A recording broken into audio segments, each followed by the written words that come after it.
Yes, sir. What up, homie? What's good, my boy? What's happening, man? You kind of changed that one up on me. What up, homie? I have. Right, the other day I was like, what up? Yeah, I was doing my like Martin Payne. Like Martin. Yeah, you went Martin Lawrence on me. What's up? What's going on, man? It is early. It's earlier than usual when we start recording. It's Wednesday, and it's before 11 o'clock. Before 11 o'clock. What's happening, world out there? What's going on? This is the Pay Window Podcast. We are on the Sandbox Podcast Network. Shout out to the network. Shout out to the big boss man. Who are you? That's what you got to tell. I was going to next.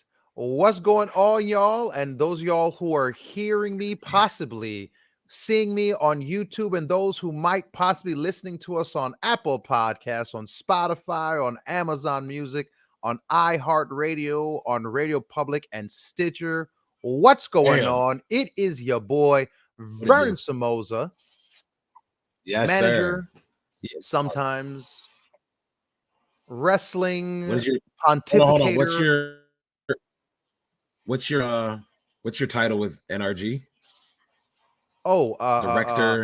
Director of Talent and Operations. You're a big DOT. Vernon Somoza. What is going on? Audio world, visual world. What's up? What's happening? How are you? What to do? I'm good. And sitting to my proverbial. Oh, I wiggled it before I got in there. My guy, my boy, Frank Champion. What's happening, big homie? I'm a professional wrestler, full-time trainer, full-time hoarse voice man, because I can barely talk right now, but I'm doing it for who? I'm doing it for you. I said, I'm not taking no time off, man. Even though I ain't go to work today. I ain't go to my shoot job. Because listen, at my shoot job, I do a lot of talking. And I said, if I go to my shoot work and do all this talking, I won't have any time for the podcast. And the podcast is way more important than my shoot job. I hear that. Look at you with that Tampa talk. That's right. Brother. It's entertainment. It's just entertainment. So I got a big old Mickey D's cup of water. I'm ready to go. I'm kind of ashamed that I got a Mickey D's cup. Haven't really been eating fast food like that. This is probably the first time I had fast food in about 2 months. Really? Yes. And it was awful. Shout out to McDonald's. We're trying to get a sponsor, but I can't stand your burgers. But shout out to the big cup because it's going to hold me down tonight. I know that for a fact. But nah, man, everything's cool on the front. We got a little bit. We got a little bit. But a little bit to talk about. Sure. I mean, there's not a lot of things happening in the wrestling world yet. There's a lot happening in particular sections of the wrestling world. Right. Is that a good way to put it? That's a good way to put it. Right? So, I mean, the WWE Endeavor thing is still happening. That whole thing is going on in this. So that's the big picture going on. Yeah, we covered that already last episode. We talked about last time, but a couple of little things that are going on in the wrestling news world, and a big one that's just broken, news that has just broken, hit light. Spoiler alert. Sorry if you're waiting to be, like 2 hours ago. So sorry if you're waiting to be excited to watch Impact this week, or in 2 weeks, I think. In 2 weeks?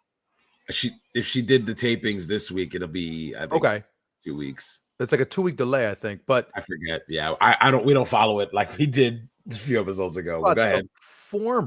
The former Frank, check this out. The former Naomi, who Miss is Miss Trinity Fatu, who I believe she trademarked the name Trinity Star, right? That was the name. Let me stop you there. Okay. Saw something where she dropped the trademark, so she's no longer.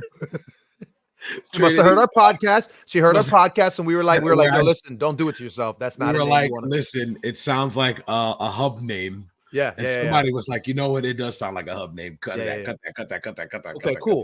So Trinity Fatu and whatever her name's going to be is going to go debut, and apparently not just for one night only, but moving forward, she's going to start working in Impact Wrestling. Sir, do you have an article to read for us?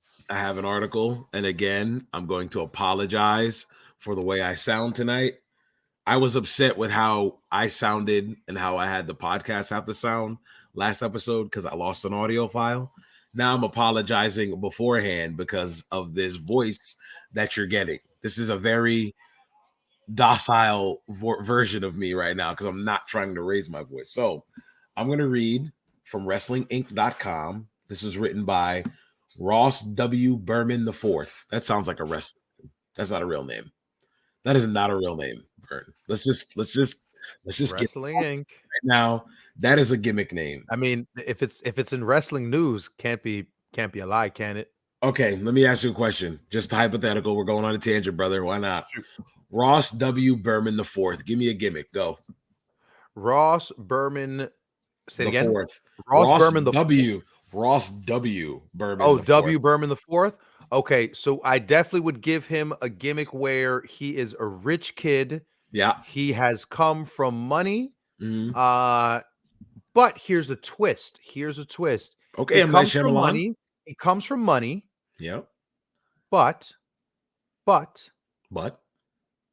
kind of like that Darby Allin thing, he intentionally wants to live like a poor person, right? So he intentionally gets himself into situations where he's like, hey man, I'm doing this to grow, to be better, etc. So he finds himself in the wrestling business. Matter of fact, he could be a deathmatch guy. All right. Oh God. Nope. He finds himself doing. I'm checked out. Deathmatch guy. I'm done. Nope. I like the gimmick until you called him a deathmatch guy, and I was check this out. Check this out, because he's doing. It's kind of like the David Arquette thing. He's working all types of different places, trying to fit in because he can. So everywhere he goes, he just something else. He goes to do a death match. He goes to do lucha libre. He goes and does whatever the heck, I mean, listen, see, it's in the age of internet wrestling now. Yeah, take your choice, because there's pretty much anything. Coat hanger matches. Face. What about what was the thing I was gonna say? I completely drew a blank now. Oh, it's giving me like, those people that are like filthy rich but go out of their way to be like a drifter, and they'll follow like freight trains. You ever heard of those people? There's a specific name for them.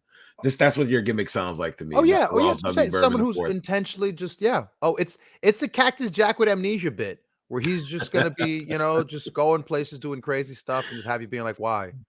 Okay, so Mr. Ross W. Berman IV, WCW 95 for all our fans out there. Ross W. Berman IV.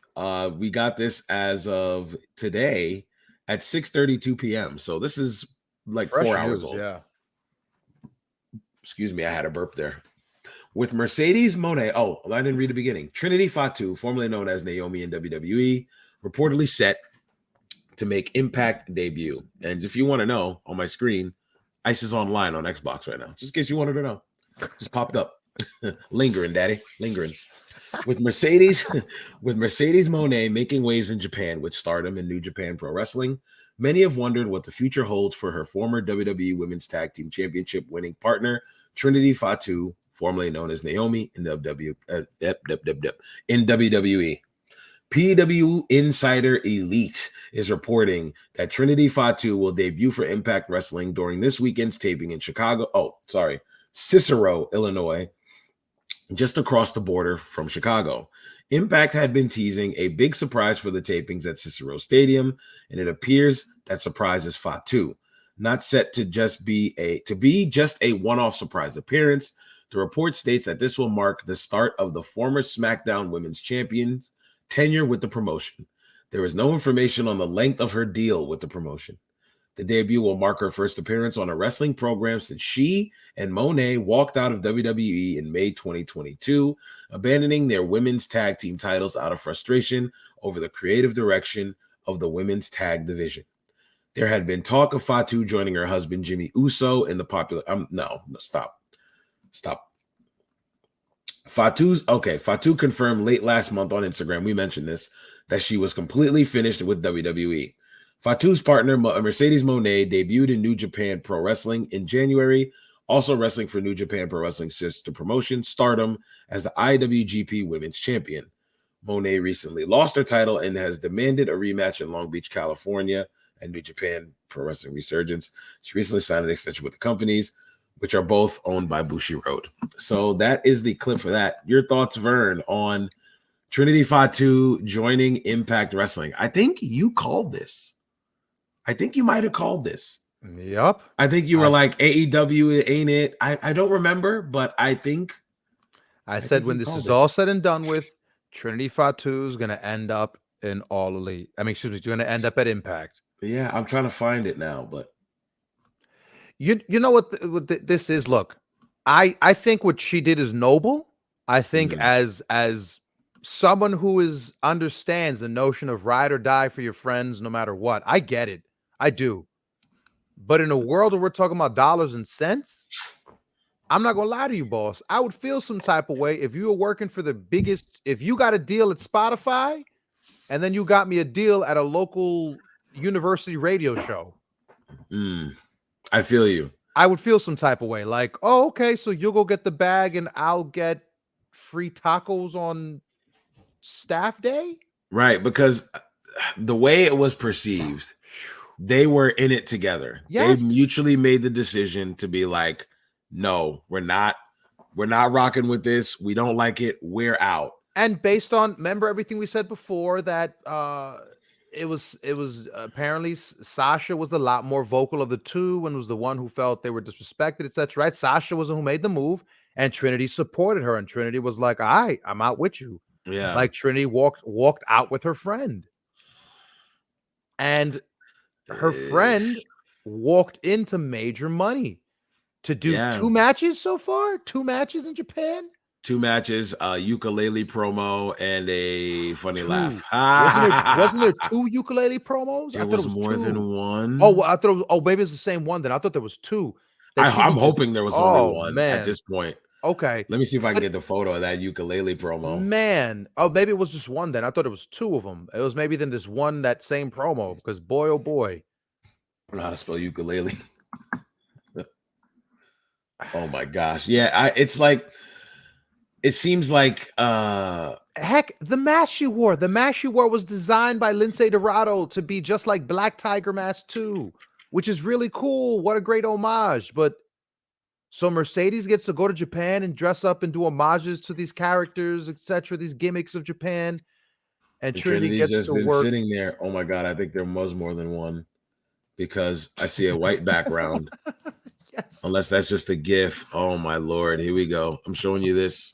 I hope so. I hope there's more than one, that I'm not crazy and I made it up. I didn't see this one. I don't remember it being a white background. I remember it being a dark background. Yeah. Yeah, I remember this was it. That's the one. Yeah, where she hit her with the move through the table. So what is this? There was more than one. I love how it says dragged over cringe-worthy promo with mini guitar. All right, we're not here to talk about her. Yeah. All right. We're going to talk about Naomi. I was going to say, sorry to cut you off. No. Go ahead. I was going to say, if we did this, Vern, right? I feel like if me and you were like, bro, I'm not feeling how creative is treating us for these tag belts. I feel like they don't even find any importance to it. We should bounce. And you go, all right, dog, I'm with you. I'm not leaving you out to dry. I feel like Mercedes left her out to dry. We don't know. Correct. We're just speculating. We don't know what happened. Right? We're just our opinion. But from the outside looking in. From the outside looking in, public eye, it seems like Mercedes got her bag and was gone. Like, and Naomi was just like, oh, go fend for yourself.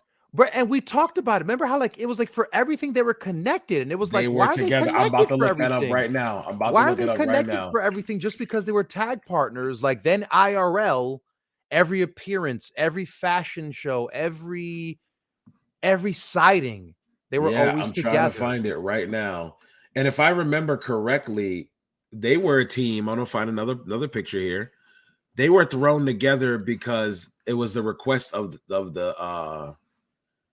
the creative, right, to put them together for the tag belts. That we need. Here's a picture. We need the professor for that one, my friend. I don't know. I believe that's what it was, or something like that. Because I remember this shot.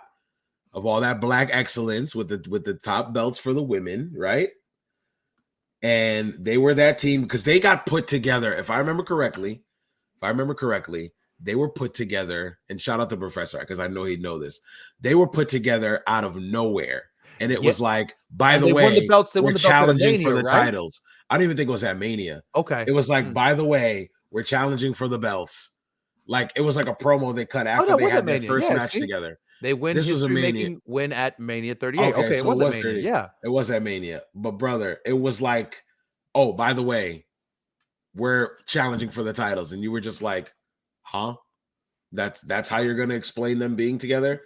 And I wish they showed them outside of the WWE, but they're not showing it. That's what I was looking for.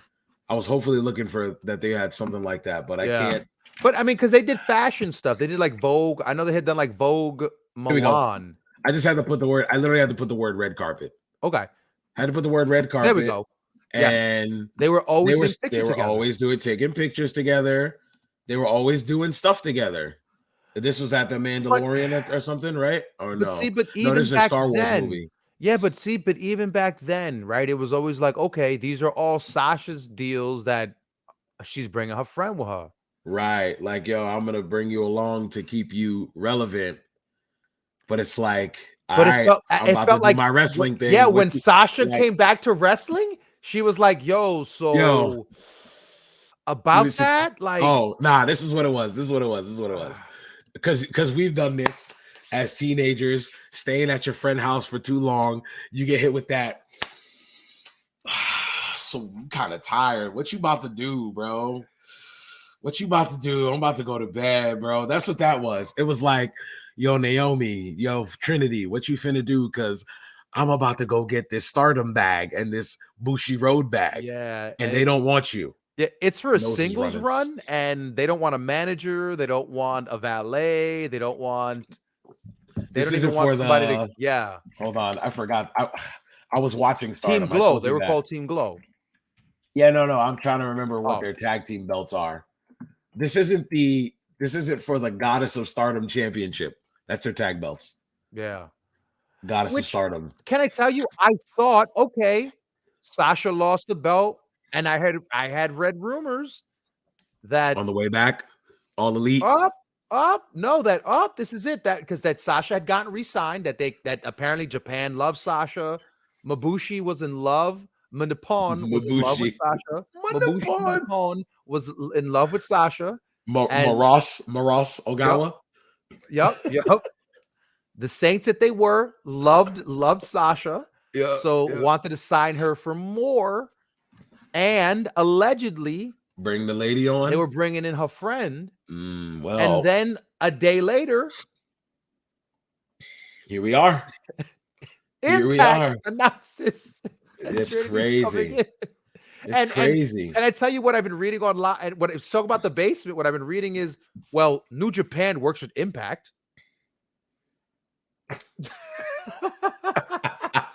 If you think that was the backhanded way of getting her to work New Japan, no, bro. Maybe when they do Multiverse United, I do appreciate 12. We both had the same reaction.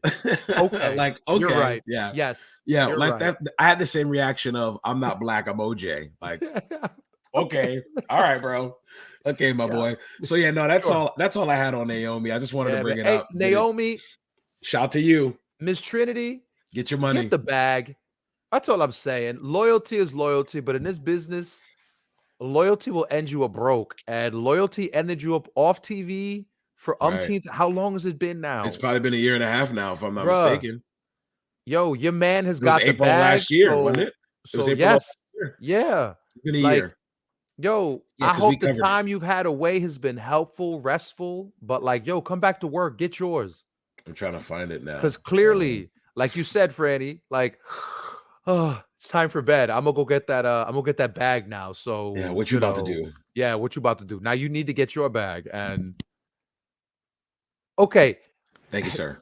I know we want to move on, but what's her gimmick in Impact? Because I was just about to ask you that. Like Impact, you know how Impact is funny money with gimmicks because they will definitely give you like gimmick adjacent we So were just joking. It's funny because we went on that tangent. We were joking yeah, about Ross, right?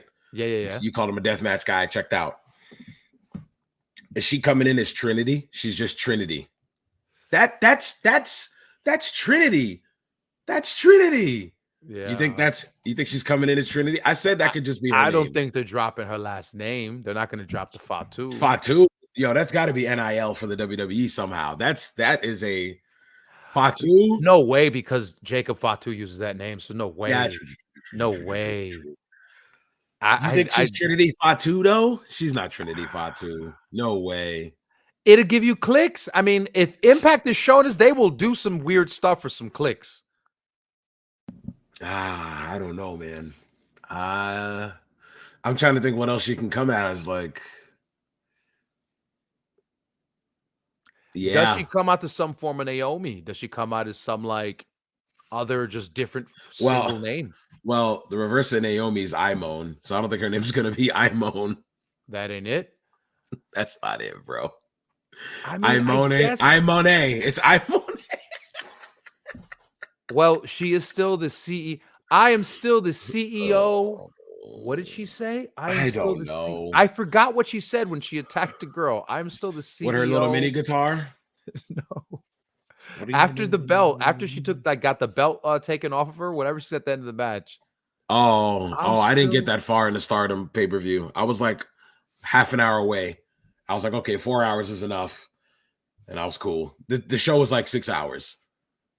I skipped the first pre-show hour and then I let 3 hours go. And it was background noise. It was background noise. I again. wasn't I wasn't focused. I was here Like I and said, it was like here. I It was will here. always agree with Jim Cornette on that. There's no such thing as a pre-show. It makes no Oh, sense.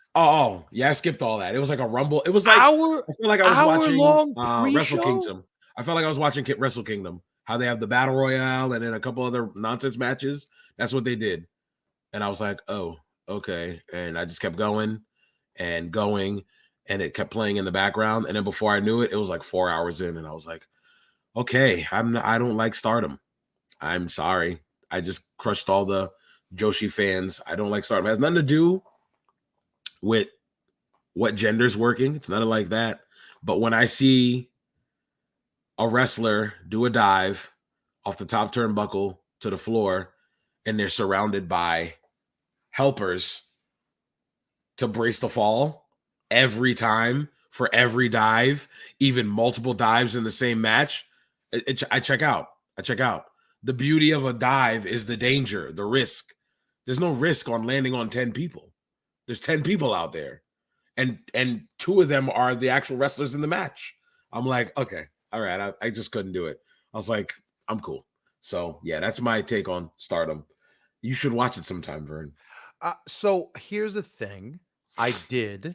I Mm. watched the I watched like back last year or 2 years ago, or last year or 2 years ago, that whatever match that Dave had rated almost 5 stars that got everybody all Yeah, angry that girl about.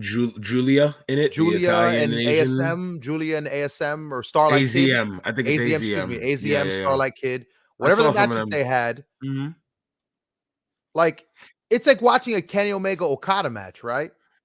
But like watching the last 10 minutes of that, but watching it go on for like 25 minutes of Yeah. just trading straights to the face, knees to the head, straights to the face, which it's kind of like that wrestling. If you, again, gender aside, it's like that style of, it's like that super indie style of Yeah. like, Yeah.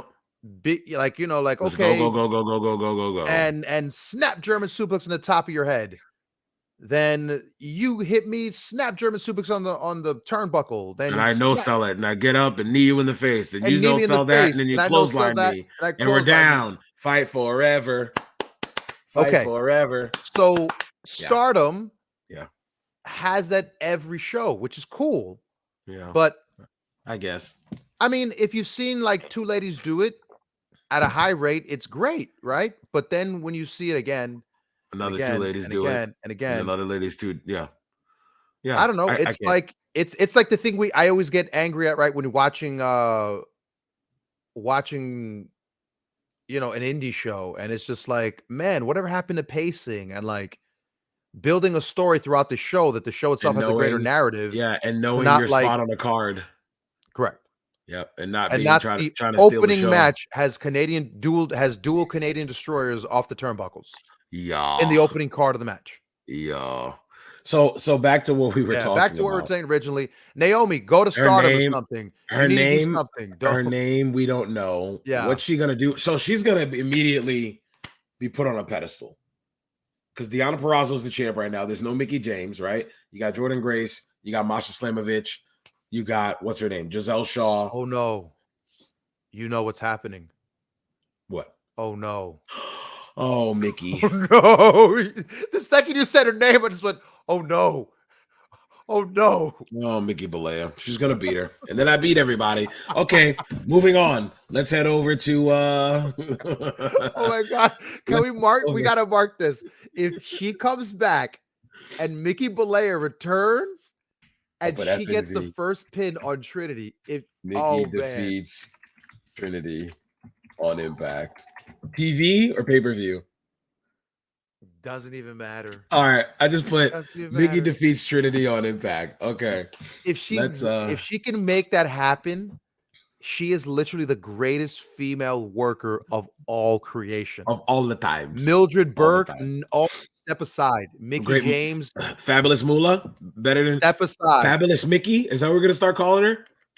She's done it. Stealing paydays and beating everybody. She did what Hogan. She did what Hogan did. Terry, damn it! It's what Terry did. She did what Terry did. She figured out a way to say, "Hey, listen, why don't I win and hold the belt for like ever, or till I'm hurt, kid. You know what? I gotta take this thing off of me. We should probably just do a tournament. I'll just go home. You know, my horse died. I'm sorry. The Terry Funk. My horse died. Just send a letter. Let him know your horse died. Yeah. No. God. I hope that doesn't happen. But just you said the name Mickey, and the first thought I thought was, oh my goodness, what if Mickey comes back to beat Trinity? Yeah. Like that's a return match. I'm back. Trinity's ripping and running through the roster, about to get a title shot. Here comes Hardcore Country. She comes out with her little skip. Yeah. Beats her, drops the leg. Big boot drops the leg. Mickey's back, baby. Wow.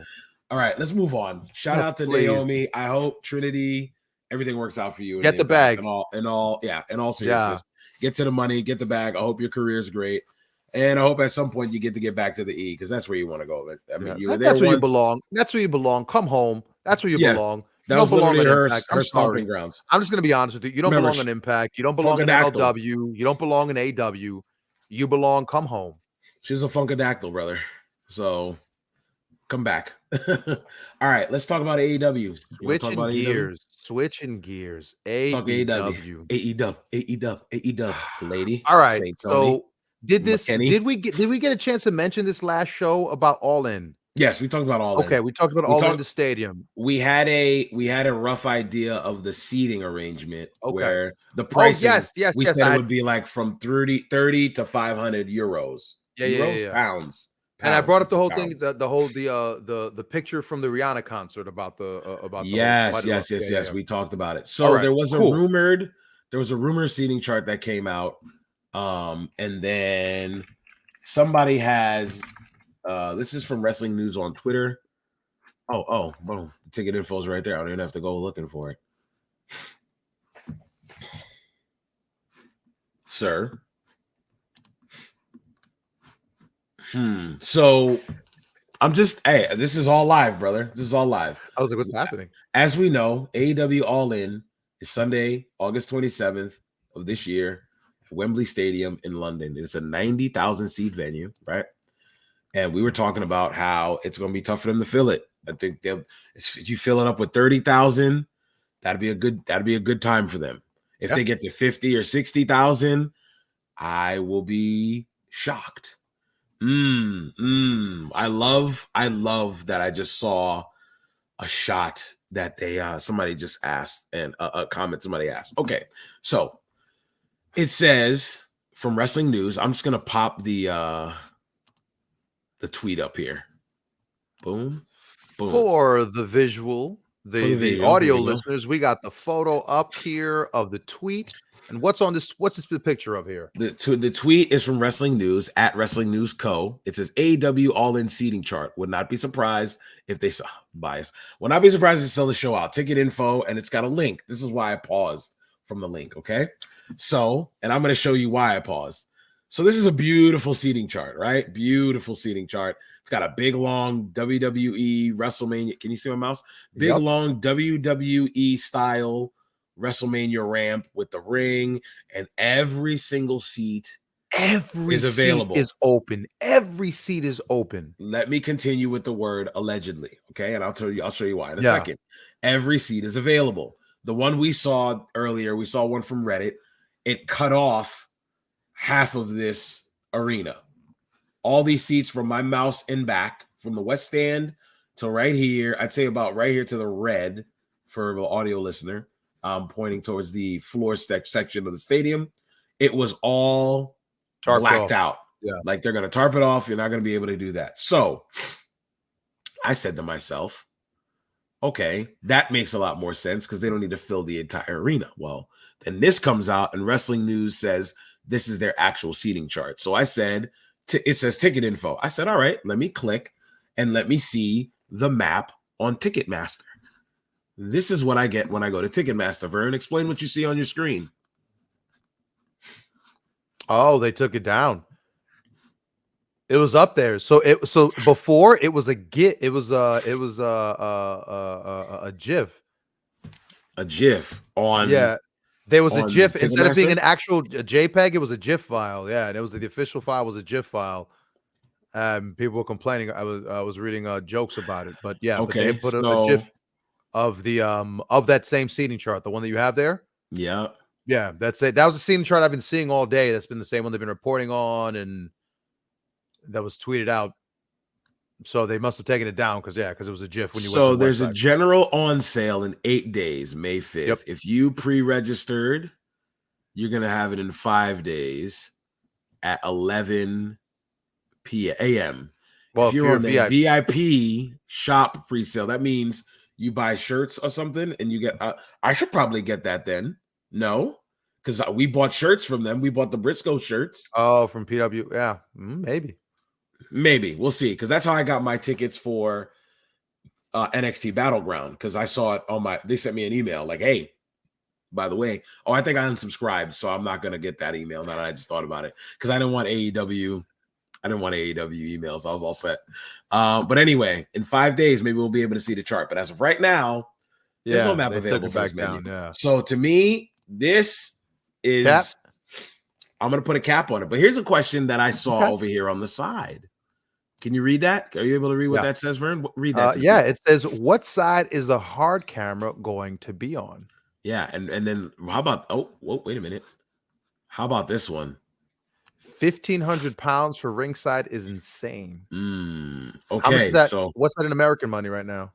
Let's do the exchange. It's probably like $1,400, $1,300. What's that American money? Pounds, $2.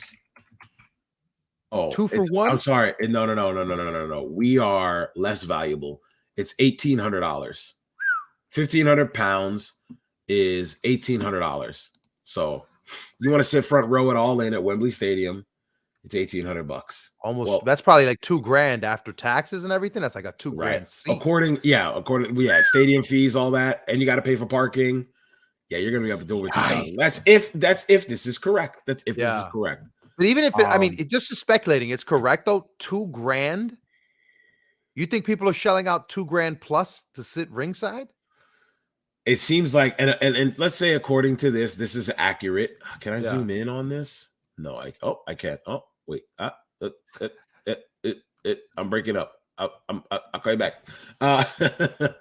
In this area right here, it looks pretty close to being like, hey, you guys are the closest to the ring, and everybody else will be pretty far back. No, you see that with the big space in between. If this is real, I'm with you. If this is real, if this is real, but I mean, if this is real, do you really?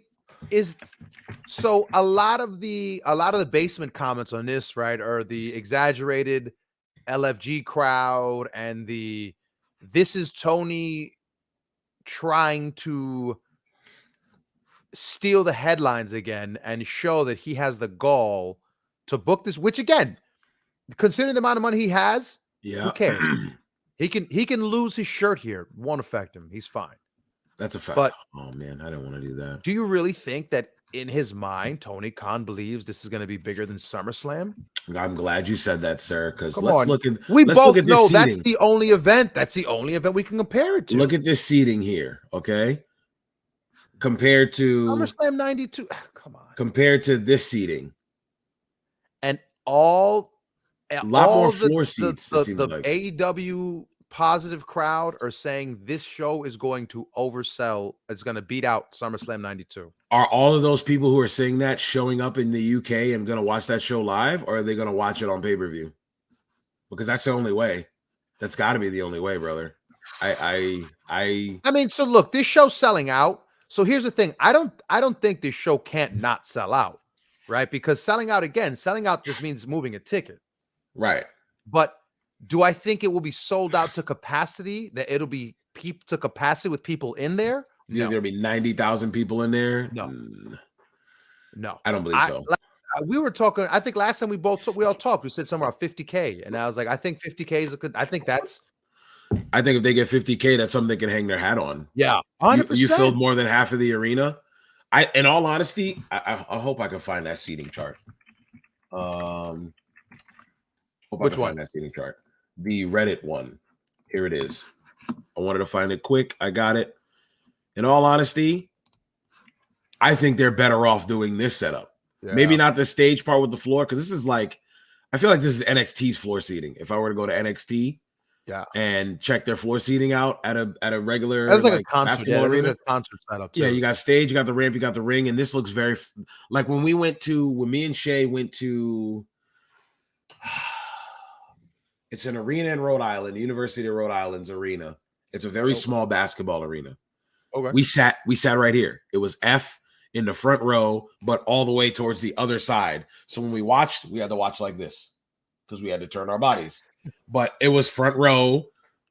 It was probably like row 2 or 3. We had nobody sitting in front of us. That's what I loved about it. So where we sat, we were on the floor and nobody was near us. I was like, okay, that's cool. I had all the leg room in front of me. I could stretch out, lean back, kick my feet up. Nobody in front of me. But it was like all the way over here on the F side, and the stage was right here. And I remember Kayla Braxton walking this way, coming around to do the intro in the beginning. And I was like, okay, this is a cool seating. I've never been this close at any WWE show. So I was like, this is cool seating. So I wouldn't be surprised if they do something like this. I'm about to sneeze.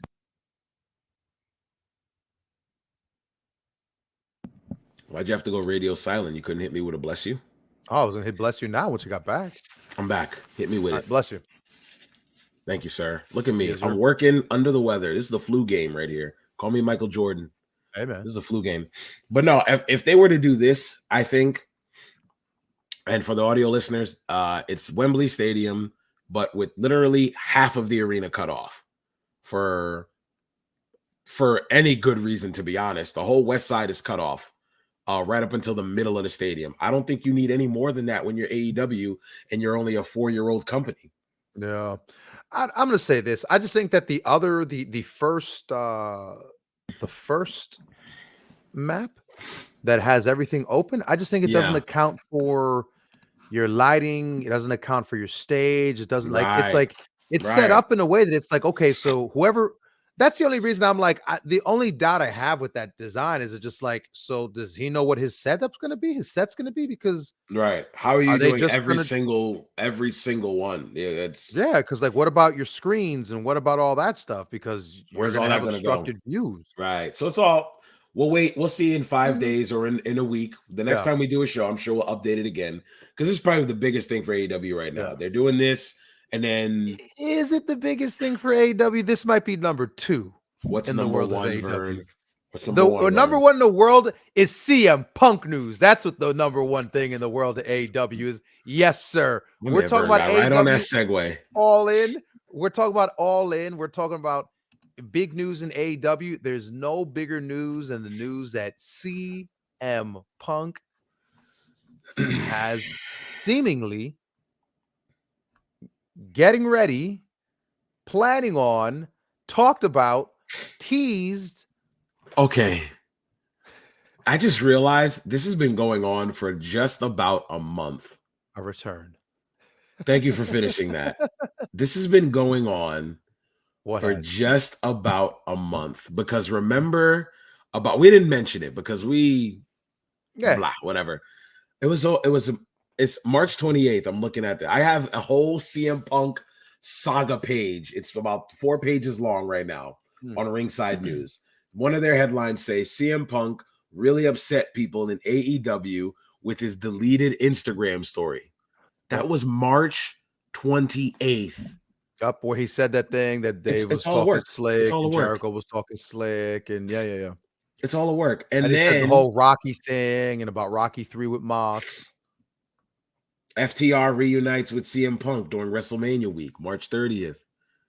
CM Punk responds to Dax Hardwood's text live during show in Los Angeles, March 31st. Tony Khan was hoping for reconciliation with CM Punk before recent social media controversy. I would not put it. All right. Let me put on my Scott Hall cutoff tee. Hey yo, I wouldn't be surprised if this isn't all a work, brother. If this is some way to spin a CM Punk narrative on social media, because the majority of AEW's fan base are social media heads that live on Twitter, that live in Reddit, that live online and share their opinions freely. I wouldn't put it past them if this is all a work and this is the way they're trying to get CM Punk backstage, not on TV, and still making him relevant. Because look at us talking about him right now, and there's nothing concrete. But we're talking about it because this has been the biggest wrestling news for the last 2 weeks. Yeah. So, And it's kind of flooding the news yes, the news cycle at the I moment. don't think you can go a day without people talking about Punk, in all honesty. Well, but that's also the elite media and all the VPs? the the EVP journalists and the EVPs. Like, again, anytime I do love saying again, but anytime It's I fine. hear the freaking any news about Punk, it's like, okay, what is Dave and Brian, what narrative are they going to put out there? What are they going to spin this as, right? Because it's like the wrestling world doesn't know what they think about it until those two knuckleheads weigh in, and then they can tell them all how to feel about it. Yep. That turns into an echo chamber. Can I read Shoot. just one of them? Where'd it go? Wait, did I skip it? No, here it goes. CM Punk allegedly misses pro wrestling ahead of rumored AEW return. I'm not even clicking that. How can you allegedly miss? It's like Sportscopedia. Anything Sportscopedia puts up articles based on like people put up a Tweets. picture. Oh yeah, people put up a picture of like food, and they're like, "Uh-oh, looks like this person's having really struggling with dairy consumption." And it's like, how could you gather that? And it's a Let's photo keep with going. cheese. Yeah, Anyway, right. Yeah, of course. Let's keep going here. CM Punk has pitched numerous scenarios for his AEW return. The Elite aren't interested in working allegedly, with yeah. CM Punk. Just immediate. So, matter of fact, do you remember when I got angry because Dave was apologizing and he was all on a radio show like, "Oh, I'm so sorry. I don't know why I said that. I shouldn't have said that stuff. This is all my fault," right? Yeah. Because of what he did is the reason why all this And stuff's then what happening. you're about to report on is Dave was the one reporting that, "I don't know why Punk is doing this. Like the Elite are just worried that Punk's going to try to get over them. Punk needs to come hand in hand and needs to go apologize to them, and Punk needs to make this right." That's what Dave was saying, right? And I was like, Yeah. what does Punk need to make right? Why does Punk need to come hat in hand to the Bucks? For what? For not being a child like them? Like, I was so confused. But I forgot you stand with Punk too. I forgot about that. I do stand with Punk on this because 100%. Even though I cannot stand Punk and his wrestling, but the fact that the wrestling world united against Punk over this was just like, no, y'all are capping, because y'all are not looking at this like adults. Y'all looking at this like an echo chamber. You're just echoing what Dave Whatever Dave's telling you. Whatever Dave says, "Oh, Punk killed the puppy." Yo, you puppy killer, CM Punk. Stop screaming. Yeah. Stop screaming. So I mean, the whole thing with Dave and I'm sorry, but what you're the reason I brought it came to mind is what you're about to say about the whole allegedly the Bucks don't want to work with him. Oh, This I'm was not reading. I'm Dave. not reading. I'm just reading the But I'm saying, headlines. but that was Dave on his show. There was a All right, sound. I'm going I in. heard the sound bites of it, and Dave and Brian are both going. Wrestling Well, Observer Radio. Brian yes, Alvarez addressed the story about CM Punk pitching yes, ideas for his return. that's ridiculous. And then Brian Alvarez was like, if what did he say?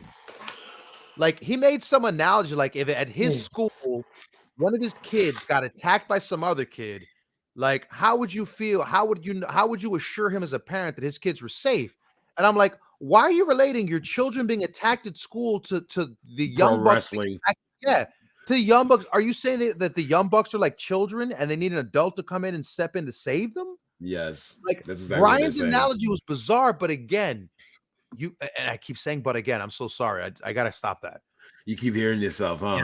Yeah. But you hear the basement, you hear a lot of these fans echoing that sentiment. That's why I get on the professor so much because it's like, no, in our private convos, I swear he'll say stuff, and I'm like, what? Did you just listen to the radio? Yeah, I you swear just listen to you're Observer echoing these Radio. knuckleheads who are making excuses and like they need to apologize. Why?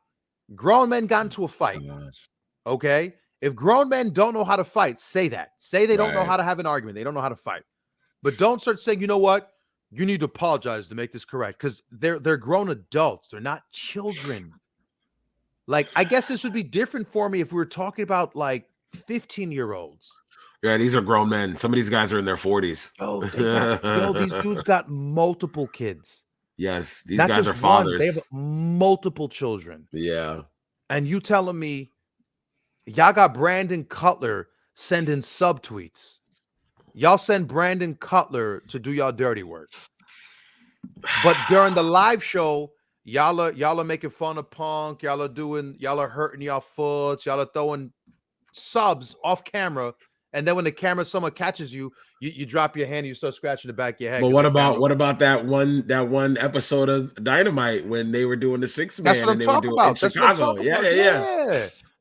Come on, man. So let me keep going with these headlines. That's why I can't stop with it. Go ahead, keep going, Motors. But again, this elite media, man, just the elite media. All elite media?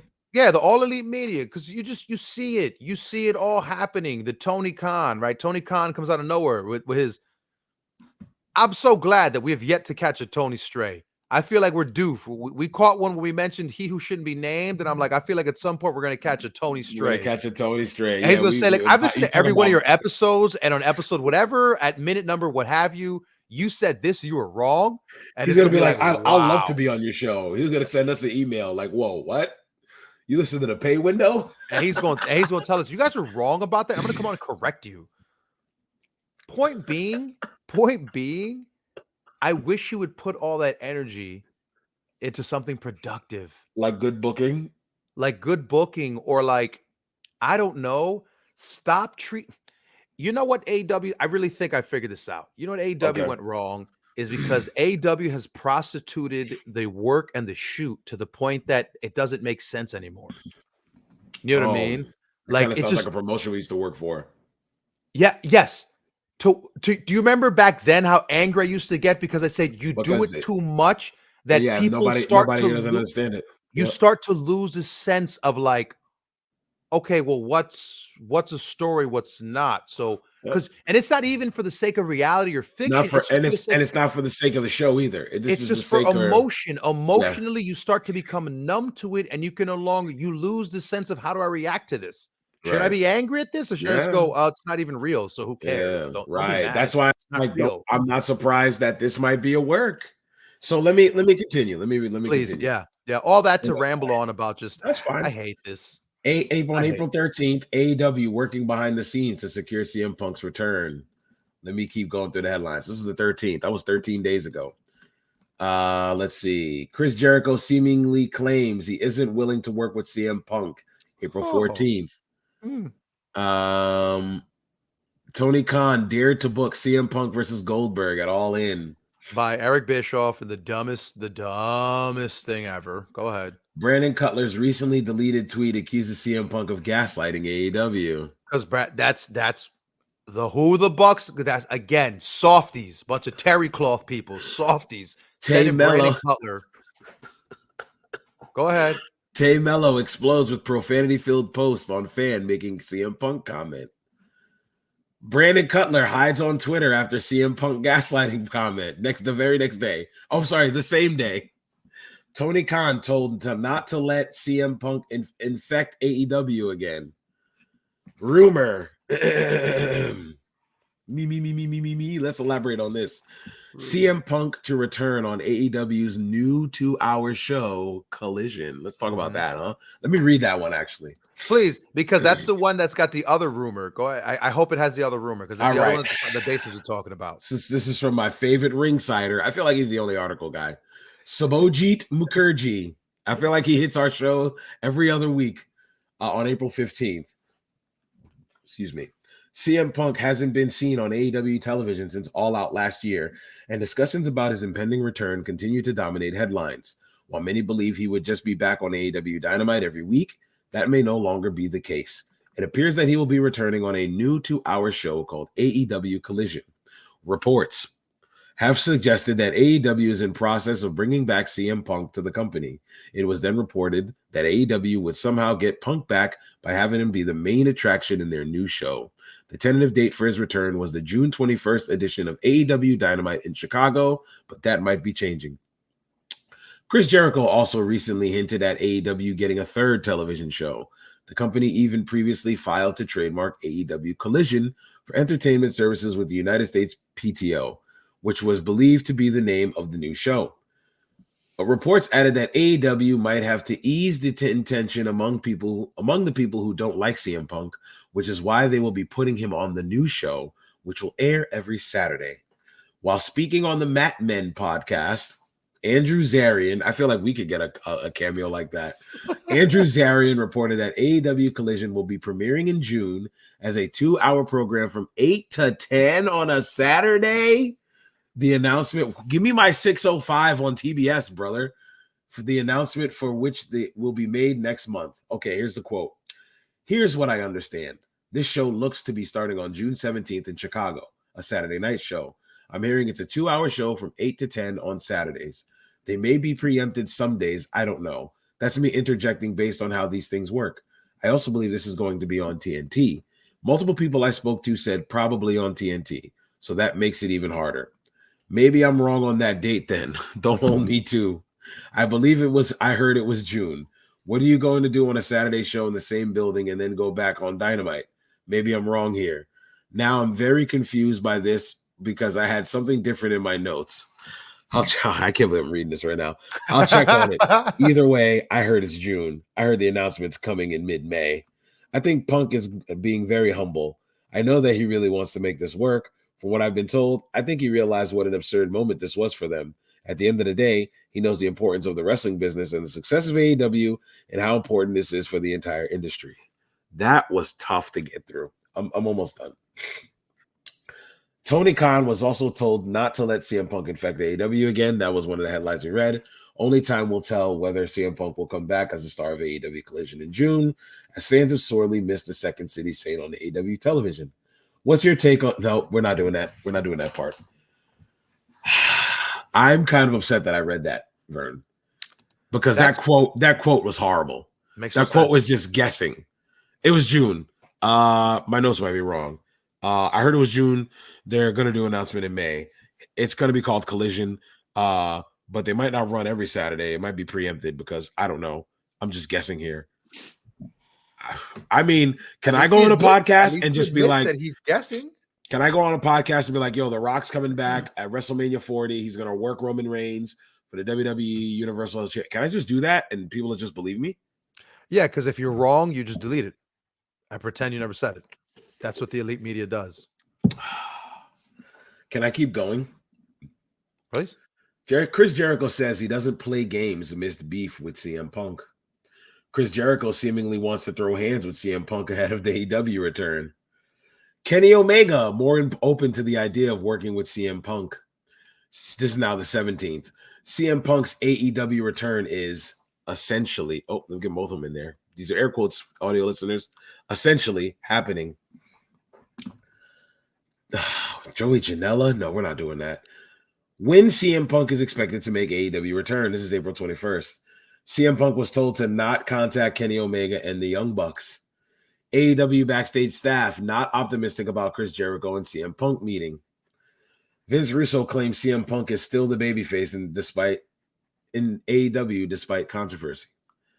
CM Punk tagline rumored to be featured in first AEW Saturday Night Show. Oh, and here we are. We're right where I wanted to be. Did you hear about your boy Senor Punk on Monday night?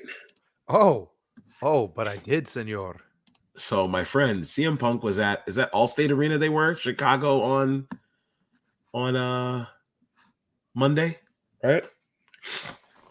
If you look up my friend and explain to the audio listener what's on the screen. I just want you to explain what's on the screen because my voice is from a distance. We have a grainy fan cam video of Tamina Snuka. Definitely an iPhone 6. Talking to Phil Brooks. Oh, allegedly. And I didn't see a beard. Oh, true. So she's allegedly talking to CM Punk. Then let me not say Phil. Let me say CM Punk. Yeah. And of course, it's from behind. It's from a distance, and it's grainy. And why would the cameraman turn the camera the right way? Would you like me to play this now?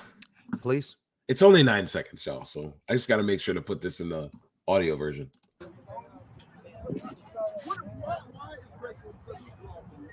Hey, CM Punk, we won't tell you here if you come over here and take the picture. Should I play it again? So what happens in the video is you see Tamina and who they say is CM Punk. That's all I'm going to say. I'm not going to say it was him, but people all claim that he was there. So, I have on the ground reports from. Okay, good. I'm glad. I hope you're ready to read that next. Perfect. This man is recording CM Punk in a parking lot. This is a parking lot. Maybe they were tailgating at Allstate Arena. Do they tailgate at WWE shows? I've never been early to a WWE show enough to see if they tailgate. Excuse me, but these people are in a parking lot, and Tamina and this man that they say is CM Punk are having a conversation, and Tamina takes off. And then the man says what he says, which I'll play again.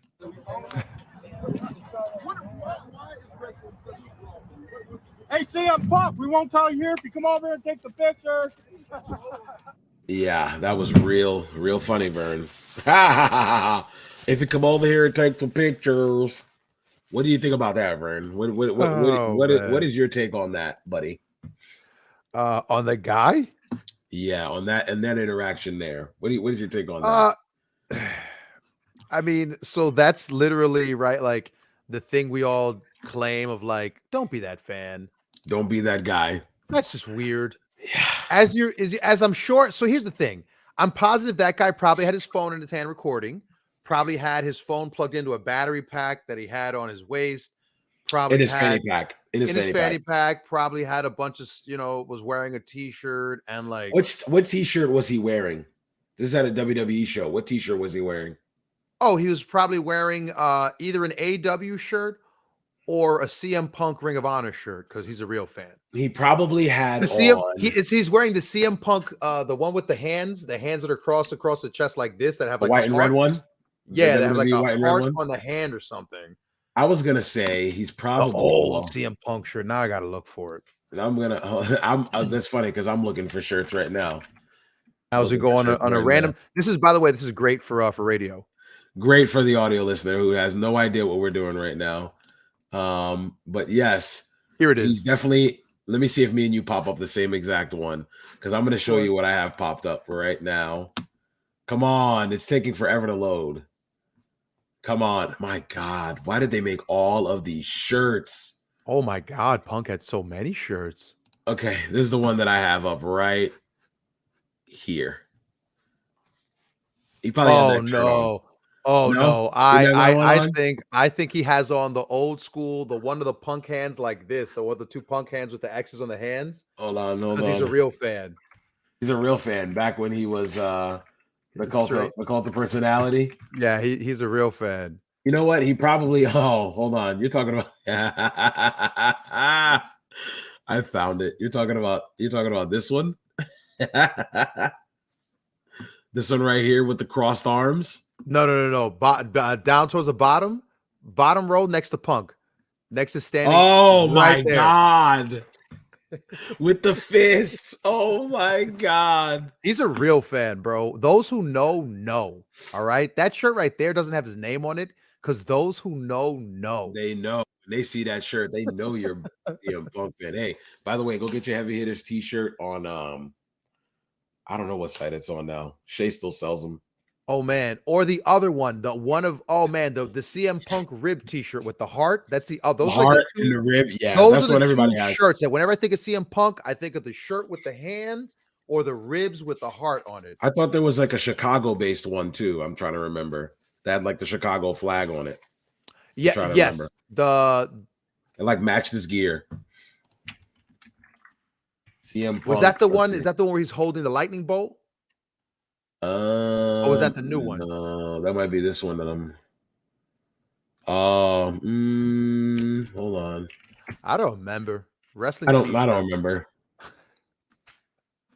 Yeah, I don't remember either, but I'm looking at it and it's. I'm almost positive. Yeah, like it's the Punk. It's the hand. It's the hand in the hand holding the lightning bolt. Man, when it comes to wrestling t-shirts, sir, you're the professor. No. Yes, you are, because this is it right here. I took it off a share. Boom. This is it right here. This is just a flat. This is just it right there. Boom.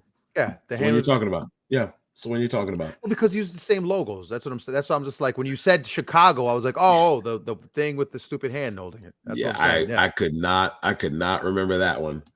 So that happened. Do you have anything else you want to add on to this CM Punk thing? He was allegedly asked by please wait. Man himself, right? Yeah, let me read you some news based on this. This is from Wade Keller. Two just to add to what we've been saying here. Wade Keller confirmed blow my nose that the meeting with Chris Jericho, CM Punk, and FTR as the neutral party went well. I heard the meeting took place with Jericho and FTR. I think it was supposed to be on a Friday. I think that might have been why it was in Tampa. That might have been why it was in Tampa. And I just heard from one source that it went well. So clearly it went well. And on Punk's visit to Monday Night Raw, sounds like Punk didn't show up cold, Keller said. He was on a flight with some people and connecting dots only here. Some people made it seem the idea entered Punk's head based on his interaction with the WWE people on that flight, and that maybe he'd be welcome or it'd be a good idea to visit Raw. It sounds like Tony Khan was not given a heads up on this. The indications point toward Punk just kind of did this with the idea ostensibly being it's not a big deal. It's just that he wanted to say hi to some friends when they're in Chicago. Part of me just thinks that this is kind of going to blow over as a non-factor in the big picture trajectory of Punk in AEW. Keller added that Punk visiting Raw will be seen by his critics as, quote, another bit of a warning sign of Punk's judgments in terms of reading the room or how to lay low and help Tony Khan create a successful plan to reintegrate Punk into a volatile situation so they can get something for the money he paid him. End quote. Sir. What? Sir. What?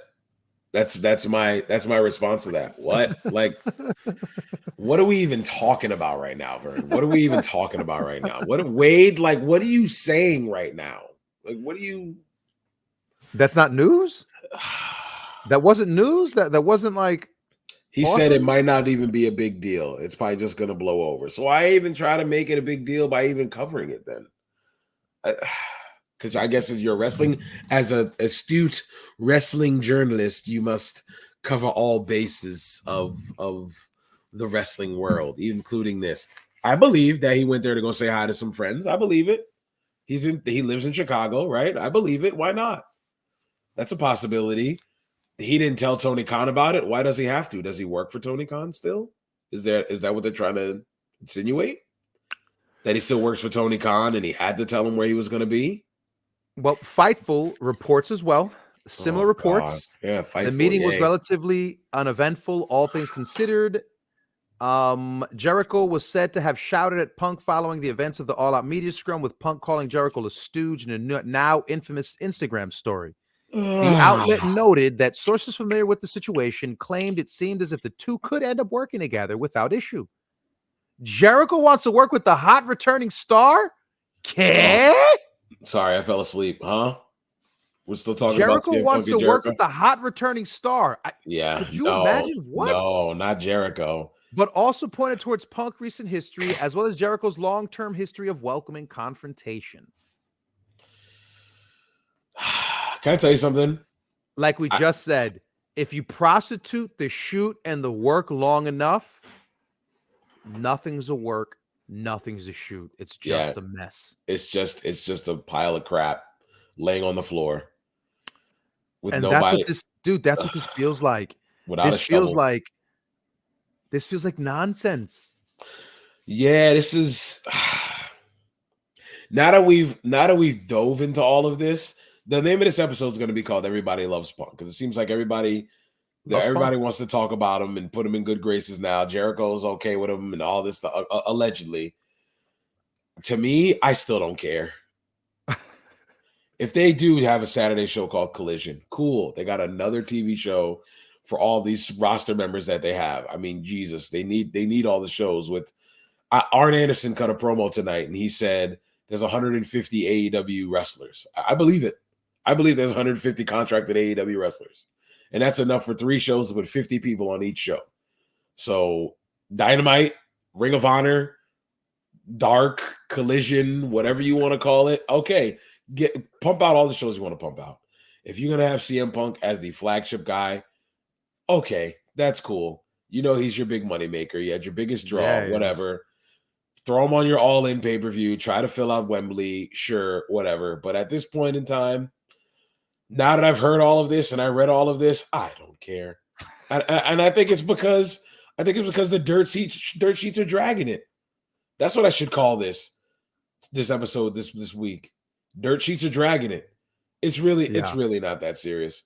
Let's peek behind the curtain. I was talking to you earlier, and I said, man, I feel like this has been the most talked about thing in the last 2 weeks. So I think we should cover this the most. And now I'm thinking about it. I'm like, brother, like, this really wasn't nothing. Nope. Yeah. Let's just wait and see. The month of May is a big for AEW. Allegedly, they're supposed to announce their new show, and tickets go on sale for All In. Okay. So okay. But by the way, can I add another layer to the story? I also need to confirm for you who Punk spoke to at Raw. Because we have the list of names of people who spoke to at Raw. But this is how insane this is. Allegedly, Punk spoke with Triple H. Oh, sure he did. Right before his show. Sure he did. Bobby Lashley, Baron Corbin, The Miz. Why did he talk to Baron Corbin? And then he was asked to leave. Why did he talk to Baron Corbin? Does he know Baron Corbin? Was he the heir? I have no idea. But like I told you, from everything I read originally this morning, it was that he squashed the heat with Miz. He said what's up to Triple H, like him and Triple H talked, and they had like a cordial interaction. And that was like another big thing. It was probably, hey, Phil, good to see you. All right, I got to go take care of something. See you, buddy. But apparently it was cordial because apparently him and Triple H didn't like each other. They had like heat with each other. Yeah, sure. So he debuted in 2012. All that stuff, but it's like, who cares? When did CM Punk leave? 2012? Yeah. And I guess because for the internet, they lost their collective mind last night. Because remember, this was last night when this rumor broke. 2 nights ago when this rumor broke about Punk. And that was Monday Night Raw.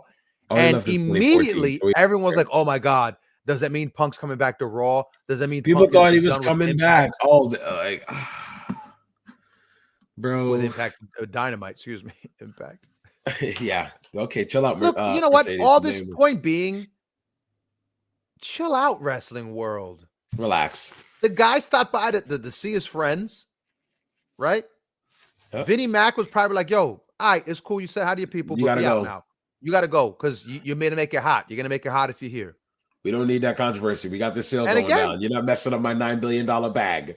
Kick rocks. But can we just say? But can we just say too? Also, for the wrestling world, y'all do know Endeavor is the majority owner of WWE. Right. Endeavor has final say now. Right. Endeavor does, not Vince anymore, y'all. Vince does not own the WWE anymore. No, Vince Vince is a does. figurhead. Vince But definitely does. What are you talking about? right. Yeah. So for You all the world that drone. talked about like there's there's gonna be have you seen that? Look up mass firings coming for WWE.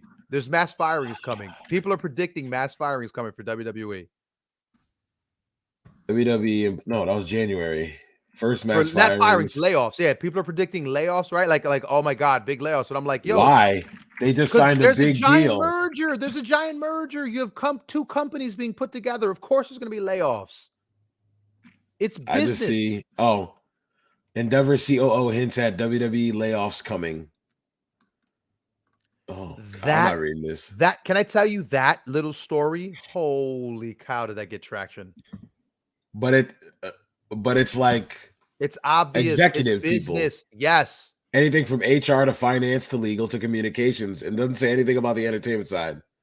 You're going to find cost synergies. You're going to integrate and ultimately highlight, right? Because it's two companies coming together. They're going to be like, okay, I think this guy does a way better job than you. Sorry, you can go. Okay. Duh.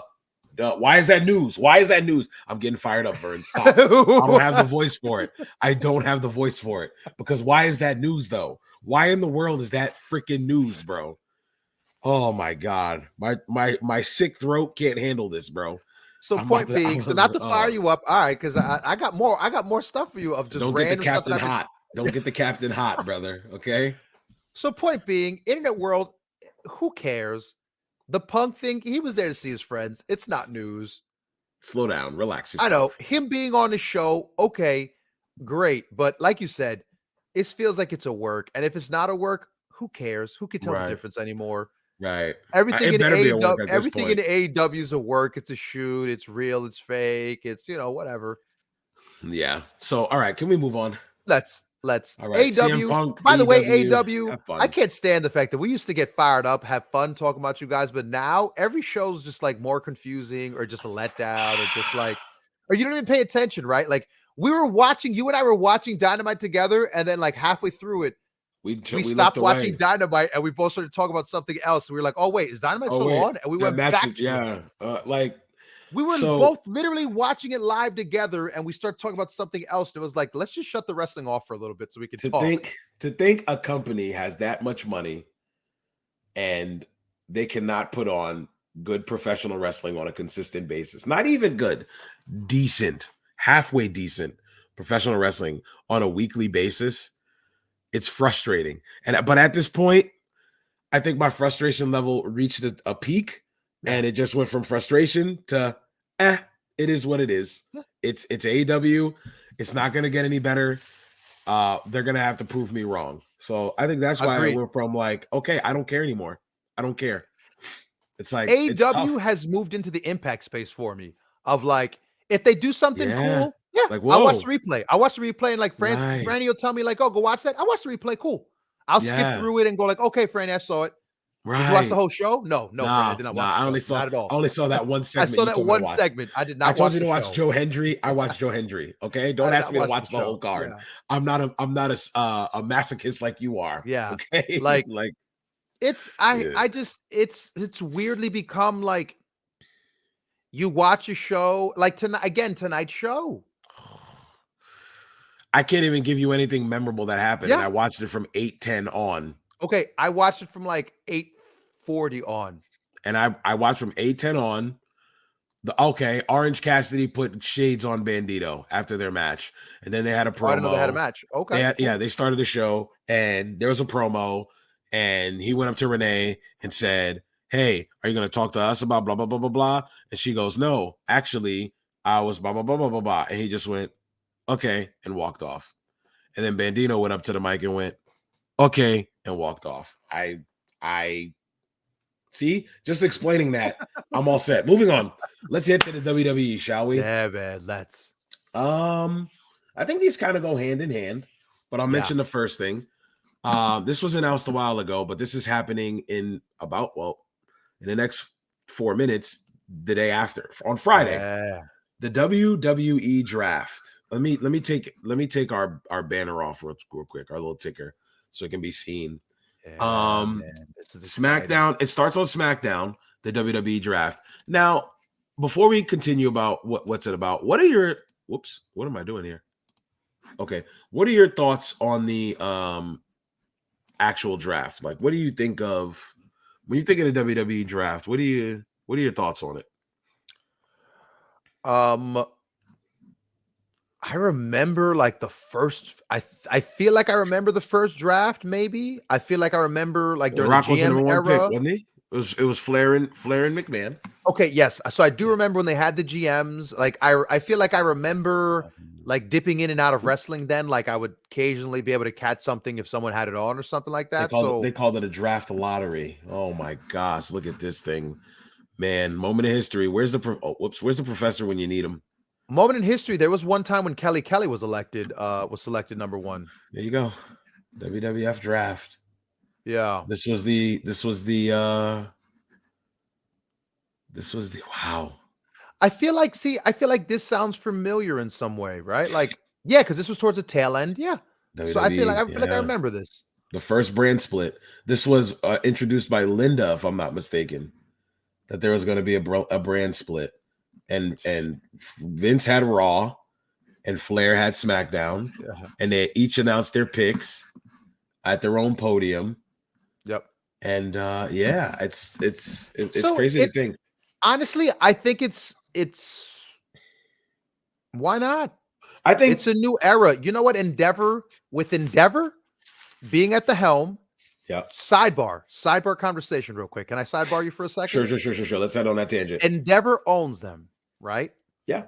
Endeavor owns UFC, right? Mm-hmm. And there's been rumor that the third hour of Raw could become TV 14, with the rumor being that blood, not anything sexual, but blood may be the thing that comes back in the third hour of Raw, because it's the lowest hour of Raw is the third hour. Yeah, because it's 10 to 11 and people are tired already. I fall asleep on that hour every time. Yeah. Not every time, but like for the most part. You figure with Endeavor owning them, Endeavor owns UFC, so there's no way they're doing suffering succotash WWE, right? I saw that promo today. My God, that was bad. So there's no way they're doing that WWE. So do you think that with Endeavor owning them that we're gonna see more edgier content, because we and like this draft is like the beginning of like we're going to reform this place in a way that can begin to tell stories in a different way, because think about that, right? Like, not even so much because, again, I'm not big on the having to swear and all that other insanity. You don't have to, really. Yeah. Unless you make it meaningful. Correct. So the language I don't care about. The violence, there's only so much violence you can do in wrestling where it's just like it becomes comedic almost. It becomes cartoonish. Yeah, either cartoonish or ultra violent, where it's like, okay, it's too tasteless. much. Yeah, it's tasteless. Yep. So do we get a more reality-based product? I feel like if you want a more reality-based product, you put on wrestling on Wednesday nights, and there's your reality. Where they blur the lines so much, you can't tell the difference. Just going back to what we were just saying about 15 minutes ago. But is that reality though? Or is it what you get on Wednesday? Is it because it's not reality? It's obviously not reality. It's obviously there's not a lick of realism in this. Is that what makes it so insulting? Is the fact that it's like you're like clearly, right? When Tay Mello runs out and does a distraction, and then there's another distraction, and then there's another distraction, and right, you start having a schmaz, quote unquote schmaz, and whatever this version of a schmaz finishes, that is, you can see a mile away And again, it's not in that wrestling way of like, okay, we're going into this thing. It's just like, okay, here's Tay, here comes a JS, here comes right now. We're just doing all the things we always do in this scenario. Right. Like, there's not a sense of freshness, I think, is what is wrong with AEW. AEW just gives me that, like, haven't I seen this before? Right. Like just last week, we talked about the Judgment. Didn't the Judgment Day almost kill Beth Phoenix to get Edge to show then emotion? The JAS did it. Then the JAS did it. JAS with does it with a kendo stick to the back and a guy holding a rope. Yeah. WWE did it better. Again, you just have that feeling of like, yeah. Why am I watching this? I get what you're saying. I get what you're saying. I don't know, man. Let's head back to this. Yeah, but back here to where we are. So look, I'm excited about this because I think that this can give us our like a TV show.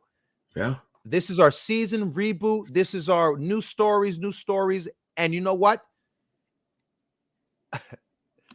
On Raw, when Otis and what's her name? They're on the top. They're on the top here by the logo. Bro, when Maxine said no, when we get to the draft and we get Gable, when we get Otis, and my man Otis was like, "Oh yeah."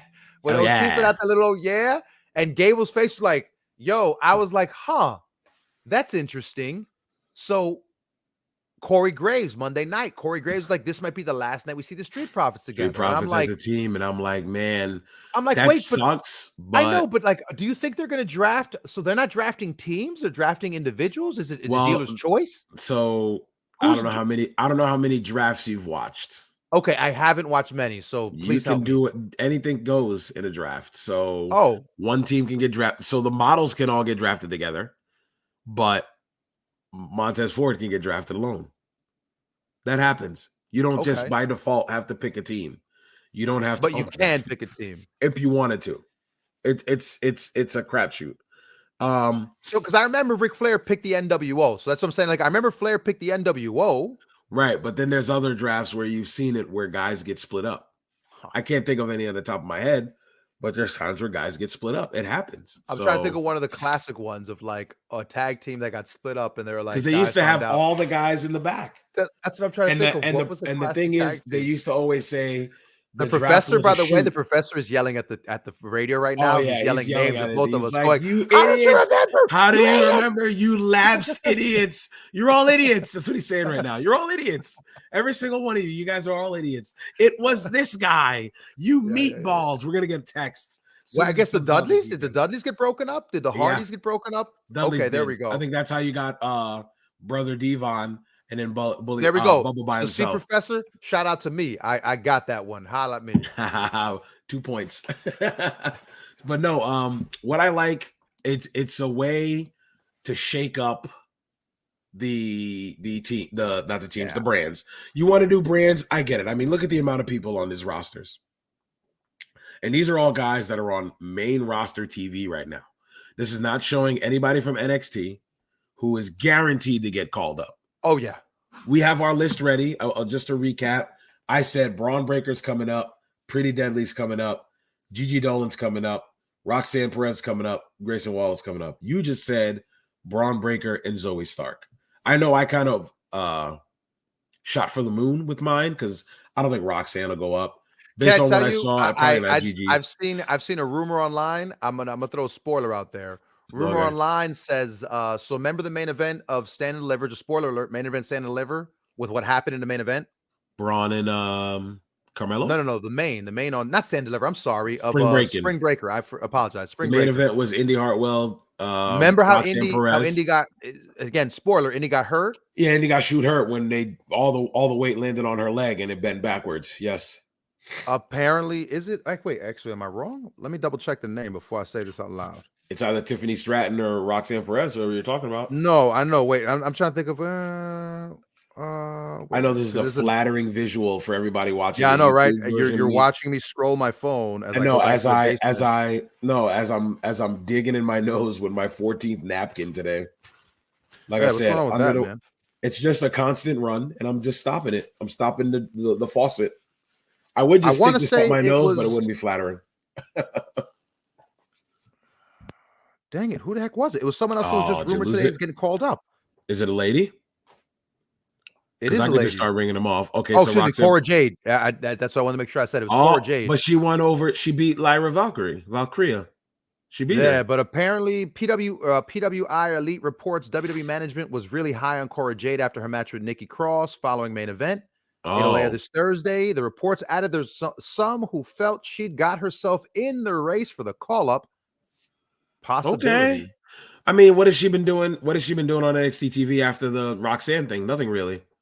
You know what? So That's I guess my shocker is that after the Roxanne thing, she how hasn't done come Cora anything. Jade kind of hasn't done I anything? don't know if she was injured or something like that, but she really hasn't Uh, done any. yeah, She hasn't done on anything. NXT TV, I feel like No. she really not that she's fallen back, but she No. hasn't been a focal point Yeah, anymore she like did she the was Iron once. Survivor, right? She was in the Iron Survivor match. She Yeah. had her little beef with Roxanne.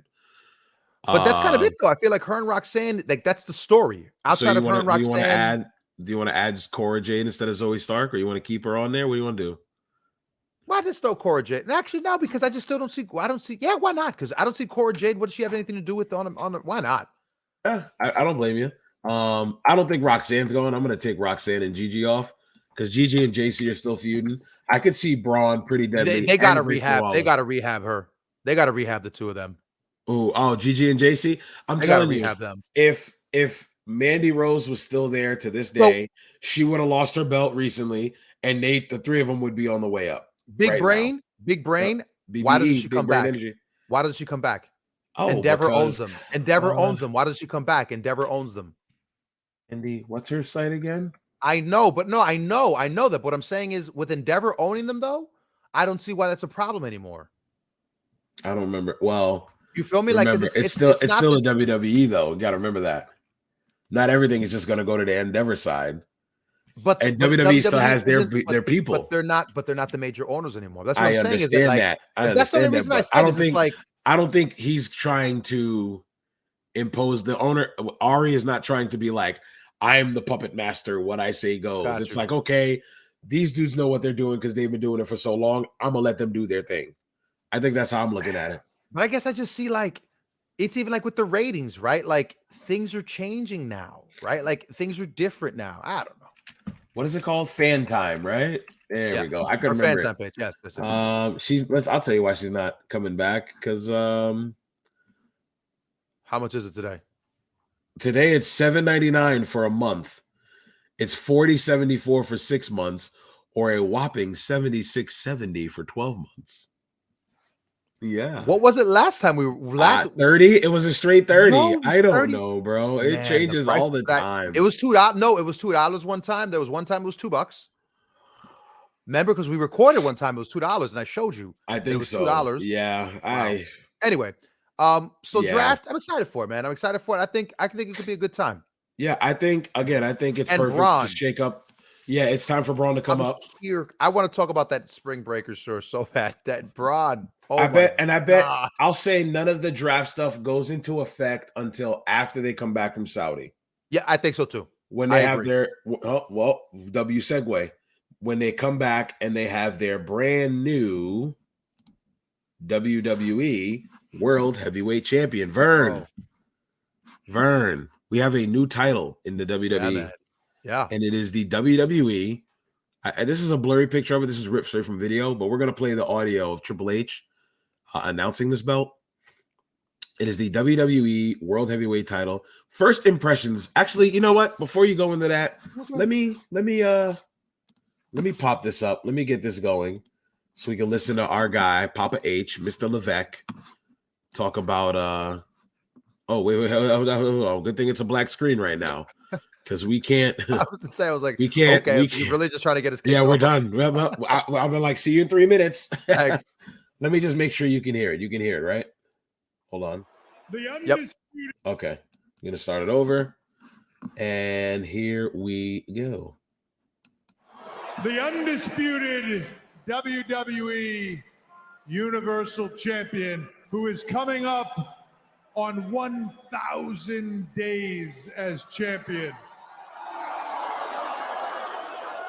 1,000 days as champion. It is incredible. It is unheard of in the modern era. Roman Reigns did something very smart. something I would have done, something any intelligent superstar would have done. He negotiated himself into a position where he didn't have to defend that championship as frequently. While I don't blame Roman for that, and while that is great for Roman Reigns, it is not great for WWE. WWE deserves more. You deserve more. Roman Reigns gets drafted to whatever brand he gets drafted to, he will take the WWE Undisputed Universal Championship with him, and he will stay there. The other brand will determine a new champion.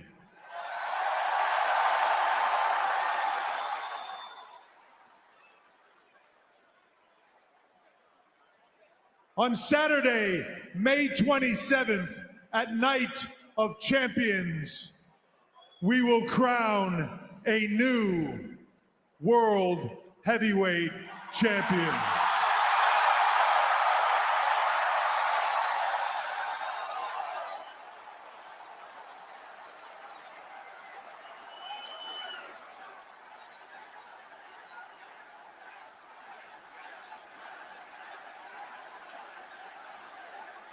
This will be a champion you can be proud of.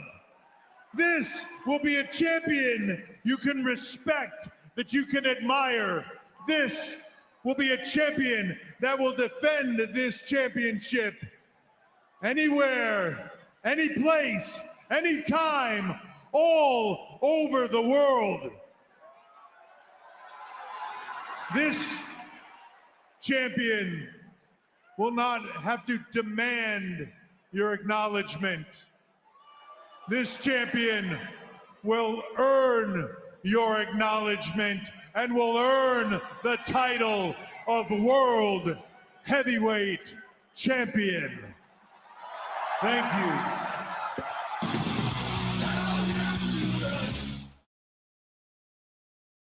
That was a perfect 3 minutes. Unmute Vern for me. Man. So your initial thoughts when you saw it. Initial thoughts is when I saw the belt, big gold. When I saw the belt, I was like, oh my God, he took the big gold and he threw the WWE logo in the mid. He knew, he nuanced it. He brought it into the modernization. And hey, you know what? Great. New belt, new title. But what I just texted it to you was, man, after that buildup of what he just said, it's like some baby face has to win this thing now. Okay. Because it's a guy who's going to earn your respect, going to earn your this, going to earn your acknowledgement. Like, I was like, interesting. I was like, big baby face buildup. So yeah, in a way, I'm not going to say he buried Roman. I'm not going to say he buried Roman because he didn't. Oh, no. He pretty much said our company was put in a predicament where we can't have the champion we have as champion be on TV all the time like we want him to be. So this is our counter to that. Roman will still be the WWE Undisputed Universal, blah, blah, blah, that whole long title. But this will be the champion of the other brand, which I'm okay with. As soon as I saw it, I said, oh, okay, I like this. And then he revealed the belt. And I said, man, it's the big gold with the WWE logo. In all honesty, I saw it and I was like, this looks like somebody made this belt on WWE 2K. When I saw it, I was like, this looks like they took the big gold, and slapped the logo on the front of it. And what can I tell you something? I scrolled on TikTok this morning. Somebody already created the belt in the game. It's available for download right now. Let's go. I was like, geez, they waste no time. There was no time whatsoever. So I'm going to ask you, and let's see if we have the same idea. Who is the first ever, well, not first ever, who is the first WWE World Heavyweight Champion? Okay.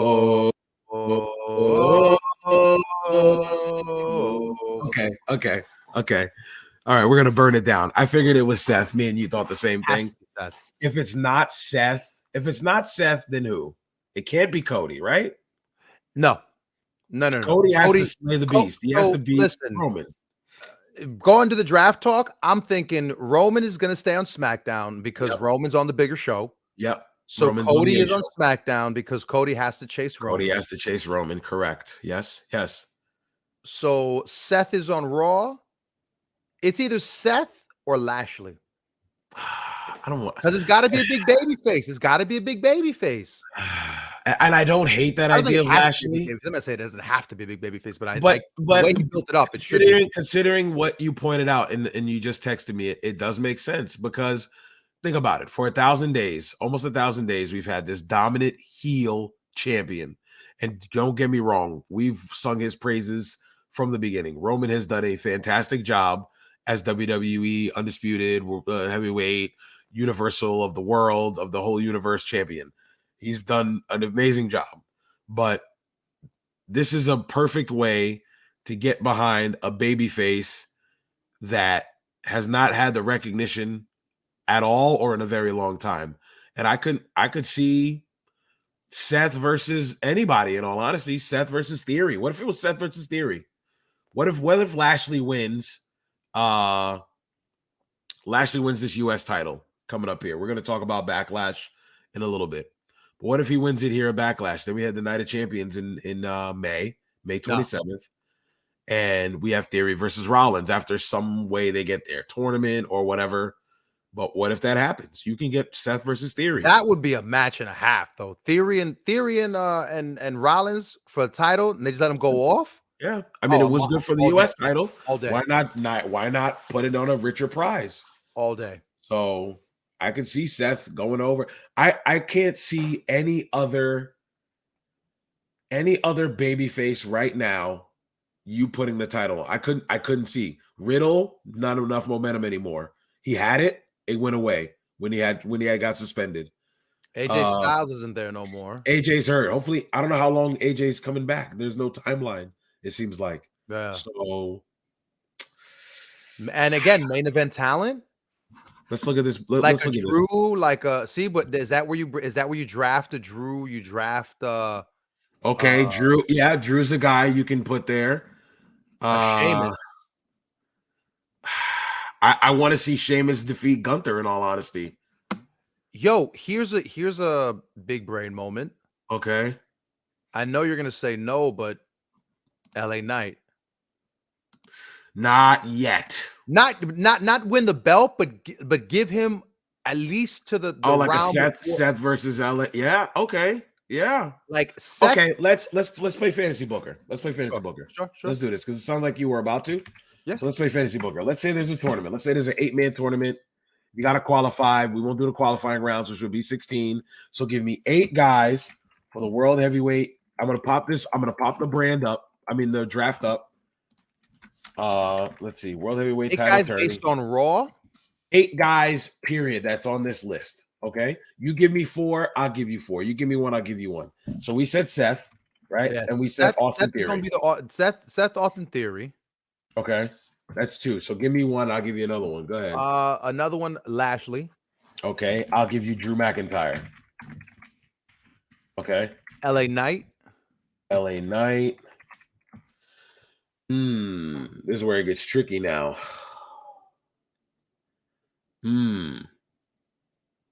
What about Omos? Nah. You don't think Omos at all? Nah. Okay. For a world title push? Nah. He's still in that special place right now. I just said, remember, it's a tournament. He's about to take an L to Seth. So no. He's about to take an L to Seth. Okay, no, I'm with you. All right, so give me. I'm looking at this list. The hit row. No. I got my next one. Give me Riddle. Give me Riddle. Okay. Give me Riddle. So you have my last more. guy, Finn. Because Finn won your first ever. Finn won the Universal title. Remember That's that right. He got hurt. And he got hurt. This could be H's way. What if you had Finn? What if you had Finn and Seth in the finals? Because they just worked each other. No, they didn't work each other. He worked Cody. Yeah. Okay, let me get one more. It could be. Hey, listen, I'm with you. Tell the story. You tell that story back when Seth hurt Finn for the Universal title, and that's how he got his run. No. Can I fantasy book and put Marseille there? You know what? There's one more heel I would put in. There's one more name. Actually, I don't want to say it. I don't want to say it. Who? Cross? I was just looking at him and I was thinking, you know what? A heel, Cross, or baby or heel. Baby could heel, you see Gunther? baby heel. Okay, so as right now, Gunther takes a DQ loss. Gunther's gonna have to take a DQ loss or a double. Andre still has the Intercontinental title in this tournament. Still has the Intercontinental title. Goes into the tournament really heated. Whatever, you get a double DQ. Him and Sheamus going to the match, double DQ. Okay, so we have Seth, babyface. I'm gonna count baby faces and heels. Okay. Seth, Theory, Lashley, McIntyre, LA Knight, Riddle, Finn. So we need another heel, right? Mm-hmm. Is it Cross? Is it Cross? That's why I said Omos. Is it Cross, Shinsuke, Miz? No, it's not Shinsuke because I don't think Shinsuke is a heel. No way. In this Miz, tournament, not Miz. Based on what Triple H said, I think they're looking to put workhorses in this match. I think based on what Raw's been giving us as of late, even SmackDown, we've been getting quote unquote we've only been getting 4 matches a night. Yeah, and they're going about 15. And they've been letting people put in work. So honestly, and you know what? That the Spring Breaker jump off. It's why the main event. Spring Breaker, we'll talk about it. Spring Breaker had 7 matches on the night. Yeah, but that main event felt clunky, right? I'm because Cross. Sorry, people got out, got messed up. So we'll talk about it. Yeah. So I just think that I think for this next title, they're looking to showcase more of that that work rate. I think they're trying to showcase whatever quote unquote work rate, and I think that those guys would give you. These 8 that they'd feel that yeah, I think it would give you a quote unquote legitimacy, if you will, whatever that means, but it'd give you a legitimacy, there's not an obvious oh, okay, Almost is in it. We know Almost ain't winning it. Jonah's in it. Yeah. Jonah's in it. We know Jonah's not winning it. Boogs. You mean Bronson Reed. Yeah, Rick Boogs. Yeah. Guys that you're just okay, Rick Boogs is not Dolph. Those are guys that might be in the qualifier. Those might be guys in the qualifier matches. I'm okay with that. Dolph Ziggler in the qualifier match. Rick Boogs in the qualifier match. Madcap Moss in the Baron Corbin. Get them all in qualifiers. Yeah. I'm looking. Chad Gable. Venchi. That's another name. Venchi could be another one name one of those matches. Yeah. Ray. We also didn't include Ray in this list either. But I don't think Ray needs to be anywhere near a title at this point in his career. Yeah. So, okay. So we have Seth, Theory, Lashley, McIntyre, LA Knight, Riddle, Finn, Karrion Kross. Yeah. I like the list. As much as I'm not a fan of Kross, I know how high Triple H is on him. It's just logic. I think Kross and Shinsuke is going to show you what you've been looking for. I think Kross and Shinsuke, because they're legit friends in real life. They train together. Yeah. That's right. I think they are going to give us what they're going to give us a level of work. I don't think they're going to give us Gunther that strong style, but they're going to give us some more MMA influence strong style, I think. Okay, we shall see. Yeah. If I don't fall asleep watching that match, yeah, I'm excited to see Shinsuke do some work. We're going to talk about it in a little bit. So, okay. Anything else you want to talk about on this World Heavyweight title? Anything else? I'm just excited to see how it unfolds. I look forward to seeing it. Yep, I can't wait. Hopefully they do a tournament, and if we're 8 for 8 on the participants, man, give us a job. Give us a job, brother. At least let us put the videos on our podcast, please. Yeah. We're pleading here. I'm telling you, if we get it right, I'm writing WWE just as ask, hey, would you guys be okay? Yeah. We don't do this for money, but we just we guess. Can we just use it? We guess this correctly. We sing your praises. We love you. Just let us live, please. All right, so let's jump to. Here we go on the tail end, right on the main event, y'all. This is always how we round up our podcast. I feel like we always do wrestling. Yeah, so we're gonna. So if you've been tuning in with us, y'all, we're nearing we're almost to the 2-hour mark. So we're nearing. That's always our sign. It's time to take it home. But we always like to take it home talking wrestling. That's right. And we got a review and a preview. So what you want to do first? Let's do the review first. All right, man. Let's talk about what happened, and then we'll talk about what's about to happen. And we'll close out. That works. All right. So NXT had I want to call it like premium live A event, name show. a freemium. We're calling it a Yeah, freemium. I call live this like event. the name shows. I feel like it's a big show if it's got a name to it. It's not just like Right. NXT. It helps them progress their stories on television without having to go to a venue and sell out the building and worry about that. They're doing it in front of the Performance Center crowd. So this happened on Tuesday on the PC on a Tuesday night. This was NXT Spring Breaking. Remind me to show you something about Spring Breaking when we get off the air. Please remind me, please. Okay. Gotcha. Right? Put it in your brain. You have to see this, okay? No worries. All right. So you're gonna love it. So NXT Spring Breaking happened in Orlando, Florida, at the WWE Performance Center. I'm gonna read off all of the matches, and we'll talk about what we want to talk about afterwards. Okay. So to my knowledge, a first ever trunk match, the family, which is Tony D'Angelo and Channing Stacks Lorenzo, defeated Pretty Deadly in 12 minutes and 31 seconds. Braun Breaker defeated Andre Chase with Duke Hudson by Steiner Recliner in 2 minutes and 19 seconds. Cora Jade defeated Lyra Valkyria in a singles match in 8 minutes and 19 seconds. Carmelo Hayes defeated Grayson Waller to retain his NXT championship in 12 minutes and 3 seconds. Josh Briggs and Fallon Henley defeated Brooks Jensen and Kiana James in a mixed tag match in 11 minutes and 43 seconds. Obafemi defeated Oro Mensah by pinfall in 3 minutes and 35 seconds. And Indy Hartwell defended her NXT Women's Championship in a triple threat match against Roxanne Perez and Tiffany Stratton in 15 minutes and 12 seconds. Please give me your take because my nose is stuffy and I need the blow. All right, top to bottom, it was a great card. I enjoyed this card. I had fun. The opening match was cool. The ending, I was like, okay. I didn't love. I thought Pretty Deadly worked their butts off for that match. I'm gonna cut you off right there. Pretty Deadly has been working hard since the first day I seen them. Yeah, like Stacks on NXT TV. Stacks and the Don, they need to work on. They need to work on it. There was some clunky parts in the match where like just mechanics wise, it was just clunky. Are you talking about the spot where they each had a hold of Pretty Deadly and they were doing the knees and one was doing the punches and then they switched and then on paper that sounds cool, but execution wise it was horrible.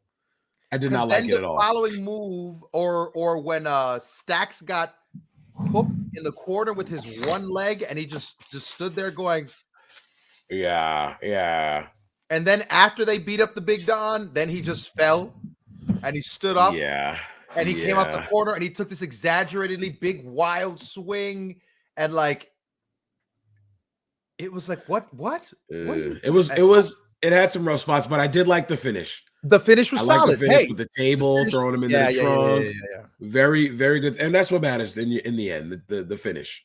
So I'll go with that. It was fine. I dug it. Like I said, there was parts that I could nitpick, but overall I was entertained. I mean, look, the whole show, top to bottom, I was entertained. I stayed awake for the whole show. Yeah. I didn't fall asleep. I didn't find myself drifting off to my phone. I found myself engaging with it. Yeah. I really liked the Briggs and Jensen match way more than I thought I was going to. Okay, before you go on, I didn't know if you want to go through the order. No, we don't have to go. We do not have to go in order. We could just talk about what we like. What I liked was how. Oh, I apologize. Tell me what you like about the trunk match. Yeah. The trunk match was a continued thread throughout the show. Yes. On pretty much the death of Pretty Deadly in NXT, which we should see Pretty Deadly come up during this draft. Yeah. I'm assuming. Yeah. Pretty Deadly Jeff, and that's another one. Of they slept with the fishes. They literally slept with the fishes. They're done. They're done in NXT, right? That should did family business tonight. Right. Very good way. I loved they were riding in the car. And then you hear yo, when Stacks went to the back, quiet in there. I loved it. I loved the thread throughout the show. I was highly entertained. But go ahead. What were you gonna say about Briggs? Why is it NXT can do nonsensical things like that, right? And I promise you, I don't go. Yeah, it doesn't make you groan. But when I watch someone die on Impact, I want to jump through my TV and somebody gets shot in the dark. Yeah, somebody gets shot in the dark, or or somebody sticks their hand through the dirt. Eddie, like, oh my God, I'm so done. We're not getting into that. Tell me what you liked about the mixed tag match, because I actually like that match too. I couldn't believe they worked their butts off. Bricks and Yes. Jets. I was like, okay, Bricks and Jensen. Jets. Showing First of all, let me see if I can get a shot of how Mr. Jensen looked. His look. I was digging his look. Slick back hair, the red tights. Yes. Only had him dressed up all the different outfits. To the nines.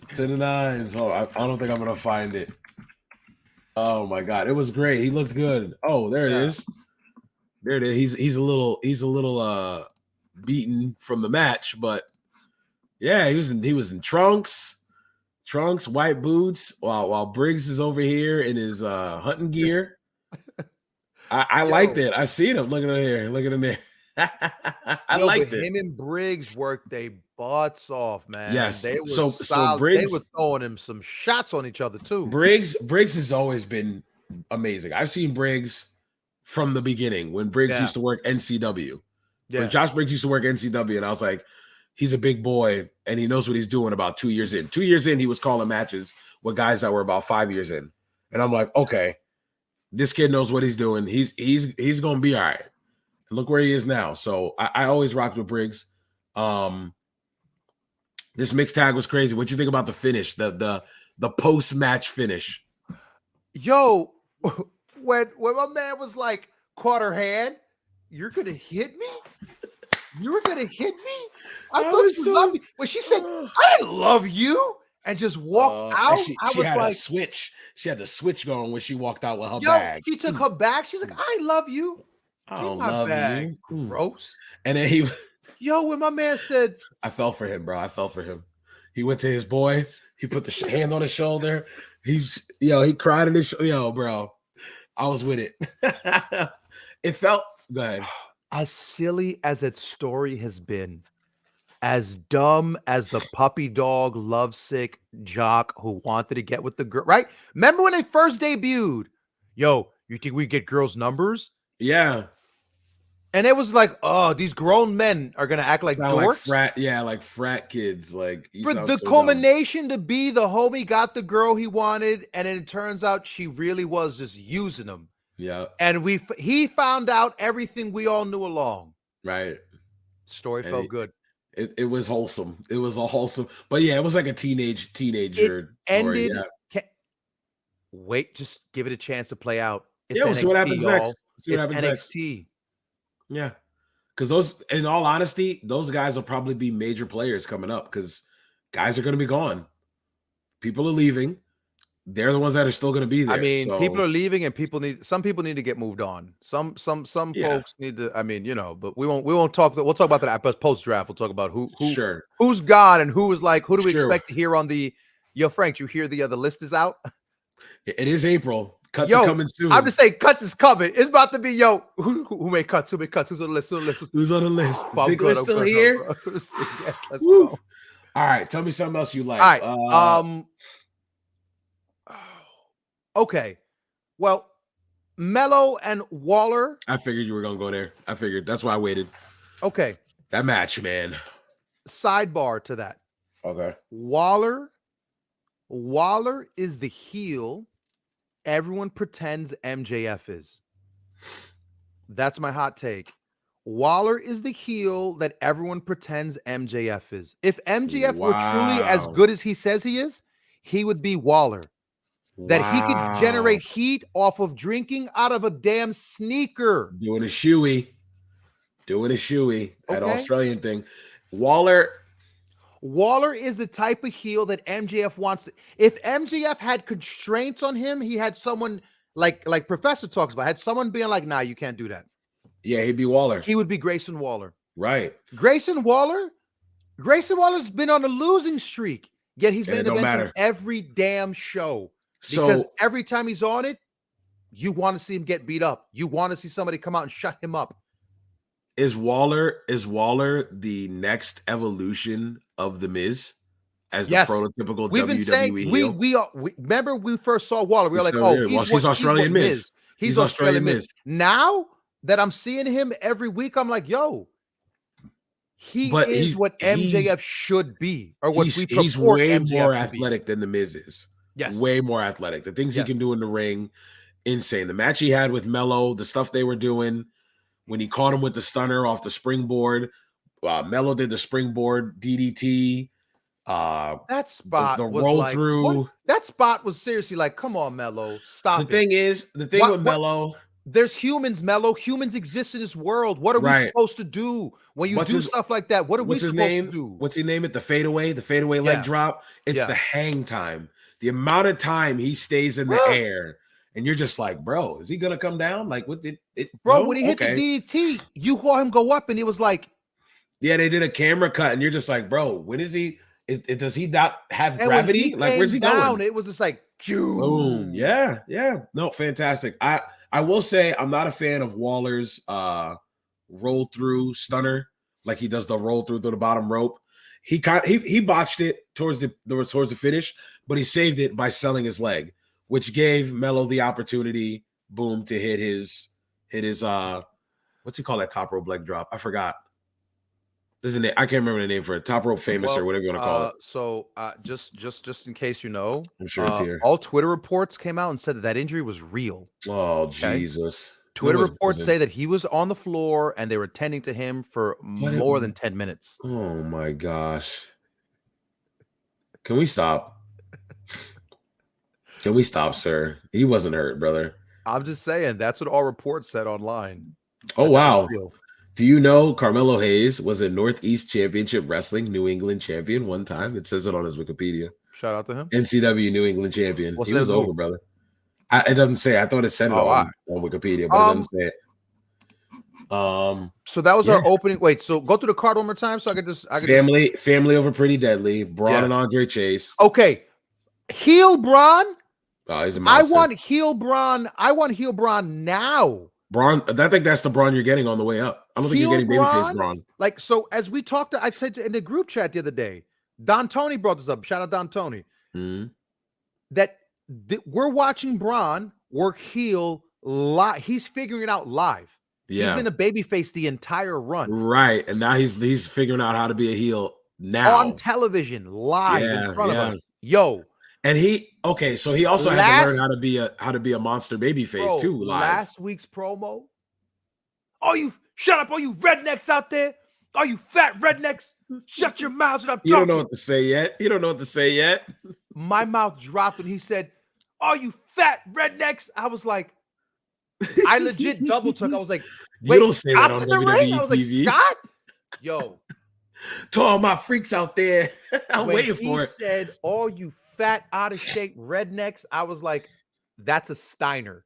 The fact that he went with fat, out of shape, and rednecks, that's a Steiner. That's a Steiner. He's been watching his uncle. Bro, I was like, I want heel Braun. Because he's been on Peacock watching WCW in 99 and 2000. Yo, when heel Braun showed up at the end of the show, and he put your boy Trick in that Steiner recliner. He speared he speared Mello through that Trick. That's that tower. Yo, he speared Trick, right? And Trick, I was like, get him. He speared Trick out of his shoes. Don't hurt him. Don't hurt him. Yo, Braun has the best spear in wrestling. Braun spear looks very intense. Braun spear reminds me of Hacksaw Jim Duggan's spear. Of like the old, when Hacksaw was freaking working at Mid-South and just diving at guys. Like, it's just like, it's like a spear. It's like a legit illegal college football spear of like, oh, you're not seeing this coming, but I'm double elbow. I'm a double elbow you right now. Right. Wow. So we're getting Braun. Well, I'm gonna get to see that live. That's what's dope. I'm getting to see Braun and Carmelo. I want to know what heel Braun is like in person, and I hope he cuts a promo and calls you a redneck. But like, bro, we're in Lowell. What are you talking about? There's no rednecks here. It's a bunch of Spanish, Cambodians, and Haitians. What are you talking about? There's no rednecks here. What are you talking about, brother? But yeah, no, I'm liking heel Braun because yes, he's figuring out on the fly, and that's the best way for a heel. Let him go out there and let him figure it out because he's got to learn. So how do you feel about Chase U, man? Basement rumors are saying this might be Chase U's swan song. Huh? Like they're coming up or they're done? No. That Duke Hudson. That Duke Hudson may be on the come up, and they may be replacing Duke Hudson with the homie who won the trophy, who's like always been like he's the English dude that they brought in. I can't think of his So name. you're talking about Andre Chase, and the other guy you're talking about is Duke Hudson, the one who won the MVP. Is Duke Oh, Hudson. I got it backwards. And forgive me. Yes. Andre Yes. Chase is going to leave, and Duke Hudson's going to take over. I was reading in the basement because now you're asking about everything right in the basement. Now I'm starting to think about all the things, all the articles I was reading. I don't like it. I couldn't see. I didn't say I couldn't see. Andre Chase is Chase U. That's what I said. I was like, That's Andre his Chase gimmick. without Chase U would be weird. Yeah, that's his gimmick. Well, listen, we also remember Judgment Day was Edge's gimmick too. Yeah, and this collection of Judgment Day is money. So okay. Money. Hold on, I got a stuffy nose. Money. Okay, what else on this? Okay, talk to me about Obafemi before we get to the main event. Okay. Obafemi has Monty Brown energy. That insane Monty Brown, like he's a large individual, brother. Yo, do you remember when Monty Brown would spear people? Like it was legitimately pounce. The pounce. He would pounce you. It was always like Monty was just throwing you. Was like, yo, I'm gonna hit you, and it's like from what direction? Bump. I'm just gonna hit you. I don't know. Figure it out. Yeah, exactly. When you see Whenever me, I bounce off of, I'm running at you. Monty Brown never looked like he understood how to take the bump, or give the bump, just run into people.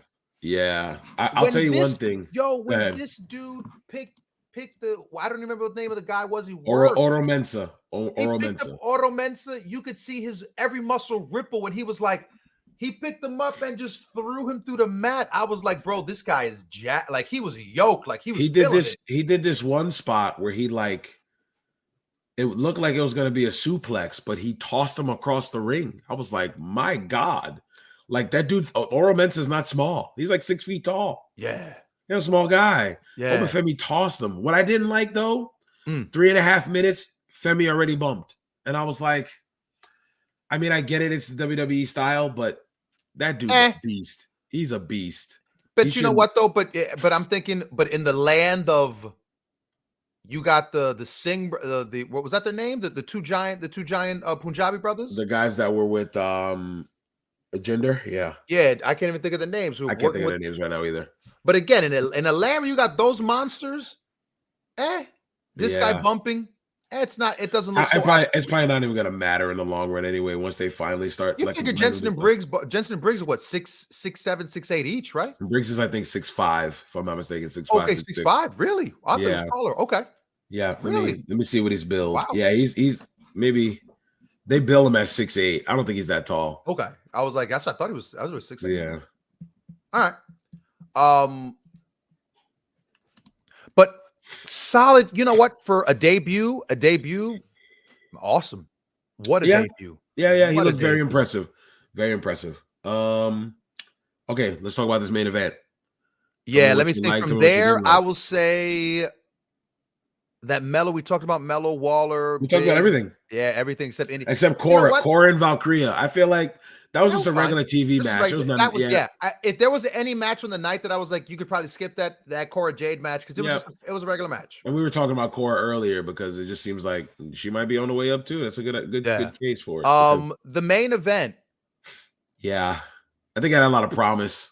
It had promise. You know what? And it sucked because you could tell. Like I don't know, you could tell. I don't want to say you could tell, but no, you could because the crowd told you something was wrong. It killed the crowd because they were all. You could see everybody was just standing. Everybody was worried about Indy. And then in the match, it looked like the girls wrestling started like. It looked like they were kind of like, oh shoot, like they were working on the fly.